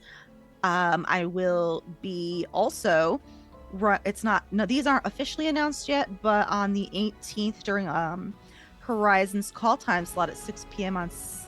Eastern on Saturdays, I will be running a game with Jilly. Oh look, it's Jilly here on the channel just to get some content and stuff. I think we are going to be playing A Quiet Year. So we are going to do that. And I haven't figured out the date yet, but as soon as it's done editing, we will also be airing a game of Hunter Hunted that Eva and I pre-recorded at some point. And Awesome. In the beginning of November, I'll just announce it now because you won't see us for a bit. November 7th, I think I'm the last game of the day, which I think is going to be at 7 p.m. Eastern. I'll be running a game of the Devil's Dandy Dogs over on Valdrian's channel for raising money for Extra Life. Very nice. Dogs. Good dogs. Dogs. Thank you so much, Mare. Next up, we have Eva. Dogs. Hi, it's me, Eva. I can be found here every Saturday, most Sundays, but not tomorrow. Either behind the scenes. Oh, I guess I will be behind the scenes tomorrow afternoon. See, even when I think I'm off, get me right back in again. Yeah, that's mostly it. Always here doing something, when. You can find me elsewhere online, but I don't really do anything socials wise, so it's mostly just this. Okay. Thank you. Next up, we have Mikyl. Hey fam, I'm Mikyl, he, him pronouns. You can find me at Mikyl Sandoval, MIKYL, on Instagram and Twitter, where I do a whole bunch of art, not Twitter, BlueSky, what the fuck. Anyway, you can find me around doing some art things, but most importantly on the Sword and Key Discord channel, where I have my own art channel and hang out with these people because I love them so much. And thanks for letting me jump in like mid fungus infection. Mikyl, you can jump in the middle of my fungus infection anytime. Yeah. I hope your game over on Dax's channel went well. So much fun. Eric, Yeah. never Fantastic. say that order of words ever again. Where That's I got fair. to I said wear it once. I don't have to do it again. my clone helmet. It's and I really got good. Yeah, look at that. It was so much fun. We'll have to run Star You Wars with you win? at some point. Find more That's Star the Wars plan. for you. That's the plan. Special thank you to Mikyl for all of the artwork that he mentioned just a moment ago. You can see all of that, like I said, on our Discord, but you can see all of his art, of course, on screen for all of the character art there and on all of our promotional materials as well. Next up, we have Kaila. Hi, hello, my name is Kaila. I have been your Siren Storm Sorcerer, Scarlett Shores, and I'm getting married in 2 weeks. That's why we're gonna be gone. Good It's reason. been a long time coming. Let's fucking go. All right. And then we have Jenn. That is all. I'm Jenn. I'm Lozilda in all the places. I'm streaming Silksong as much as I physically can, which is not as much as I would like to be, but we're making it work. Yeah, I'm and when I'm not streaming that, I'm here doing stuff. So it's gonna be kind of a quiet October, because I'm also taking a week off just like for normal existence, which is wild for me. So Okay. All right. Special thank you to all these people for the incredible work that they put in. I hope that this little hiatus does you all well, and that you're not super stressed throughout it. Looking at one of you for that. All these people do a lot of really hard work. Mikyl does incredible artwork. Jenn's dice are absolutely top tier. Eva, Mare, Kaila often do tech as well as running games and just so much other stuff for this channel. I'm very, very appreciative to each and every one of you for the incredible things that you create, that you do, and just for the people that you are. For myself, I am Derek Sword, use he, him pronouns. I've been your GM for this game and many games here on Sword and Key. I am, in fact, the sword half of Sword and Key. Sword is my real last name. Yes, it's awesome. No, you can't have it. For all of Sword and Key stuff, check out beacons.ai/Sword and Key. You can see all of our links in one neat, nice place. We have BlueSky and Instagram as our socials at the top. Discord there as well. Highly recommend checking it out. Not only to see Michael's artwork, but also to hang out with cool folks like these, talk about cool games like these. And there's a couple other fun things on there I'll talk about here in a minute. Other stuff, as you scroll down on our beacons, you can see links to some of our charitable organizations. We have some evergreen ones you can donate to at any time. We also have a Pally link, especially for this game. If you like or even love what we do, please consider tipping this wonderful cast and crew who all do work so very hard, and even spicing up our game. If you happen to tip at any time during our hiatus, it just gets paid forward to whatever the next game is. So please consider it as we come back for some necromancy kind of stuff. For some ghosts and ghouls and goblins. Well, probably not so many goblins. For everything else on the beacons, you can see links to some of our affiliates, like Eldritch Foundry. They make custom minis. You can use code Sword and Key for 10% off your first purchase, or you can use our affiliate link if you're going to be doing some 3D printing. You can get a 3D printing subscription for $19.99 for 3 months. So that's pretty good. It's a pretty good deal. We also have the code Sword and Key for 10% of your first purchase with Long Dog Dice, which Jenn is the person behind. Incredible dice sets. You can't really go wrong. You can also get the Horizons Call dice if that happens to be your jam, or you can get your perfect dice set if it happens to not be those. No hard feelings. So check out Long Dog Dice. Get your perfect dice set today. We also are affiliates with Hit Point Press. They make Griffin Saddlebag books, Islands of Sina Una. I always say Humblewood first. I'm trying to diversify a little bit. But there are graphic novels, there are plush, there's music licenses, there's VTT stuff. A lot of really, really cool things on Hit Point Press. We have an affiliate link if you're going to be purchasing from them.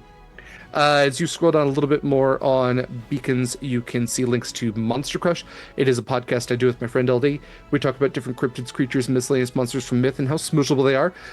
We did come back from our summer hiatus this month, but unfortunately LD was still busy, so I did a couple episodes with my friend Shadow, who does Gate Night with us. Shadow and I talked about, actually had an episode come out a couple weeks ago. We have an episode coming out hopefully tomorrow that will be about Lord of the Rings monsters, because it was just Hobbit Day. So we're going to talk about some of the bigger beasties from Tolkien's works. So check that out wherever podcasts are found. Yeah, let's look at the calendar real quick. I think that's all the main stuff on Beacons. So tomorrow, we are not going to be having a Nick and Eva's chaotic playthrough anymore, so I know that was on the calendar before. We are taking a little break on that. However, at 3 p.m. Pacific time, we will have the next Sword and Tea with Stars Go Cold, where we're talking to the game creator Contagionist. So check that out. Monster Crush, again, is hopefully going to be released tomorrow as well. On Tuesday at 7 p.m. Pacific time, we are back with Gate Night. That's where Shadow, LD, and I play Baldur's Gate 3, the only video game currently streamed here on Sword and Key. On Friday, that is the 3rd of October at 6 p.m. Pacific time, that is our Sword and Key movie night. Those are on our Discord. They're totally free. All you gotta do is be around, be a part of it. We're doing Death of a Unicorn, the 2025 Paul Rudd, Jenna Ortega movie. It's a weird one. Then on Saturday, the 4th at 10 a.m. Pacific time, we have a Sword and Tea where we're talking to Craig Hatler about Shadowlight and Persona.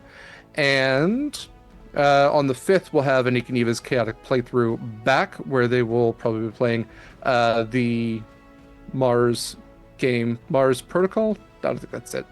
Anyway. I want to say colonist. I don't know why. Mars Colony? Yeah, colony. It's plural. something like Or, that. yeah, singular. I mean, You're playing in it. You should know. Mars colony. Yes. Mars Colony. Okay, yeah, that's it. I'm gonna move that. Monday the 6th at 11 a.m. Pacific time, we have the premiere of Summer in Carcosa. It is a Monster Hearts 2 game that is being run by Angela, Phoenix 24 Femme. Really looking forward to that. It's got a great cast. Don't miss that premiere. So again, Mondays at 11 a.m. Pacific time, starting on the 6th, will be that.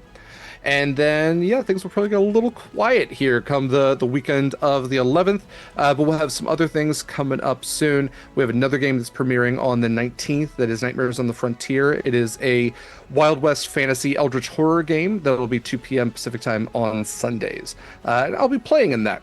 Actually, it's going to be run by Valdrinth, so really looking forward to that. More stuff on its way.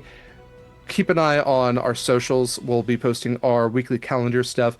And then we also have our events on Discord and our Google Calendar that you can click on as well. So keep an eye out for that stuff. And Horizons Call is planned to be back November 1st at 3 p.m. Pacific time. So try not to miss us too much. We'll be back. But enjoy the month. Take care of yourselves, take care of others. We are going to be raiding Fusca, so go over there, spread some positivity, and until we see you next time, hopefully sooner rather than later. Fair winds following sea, Brave Mariners.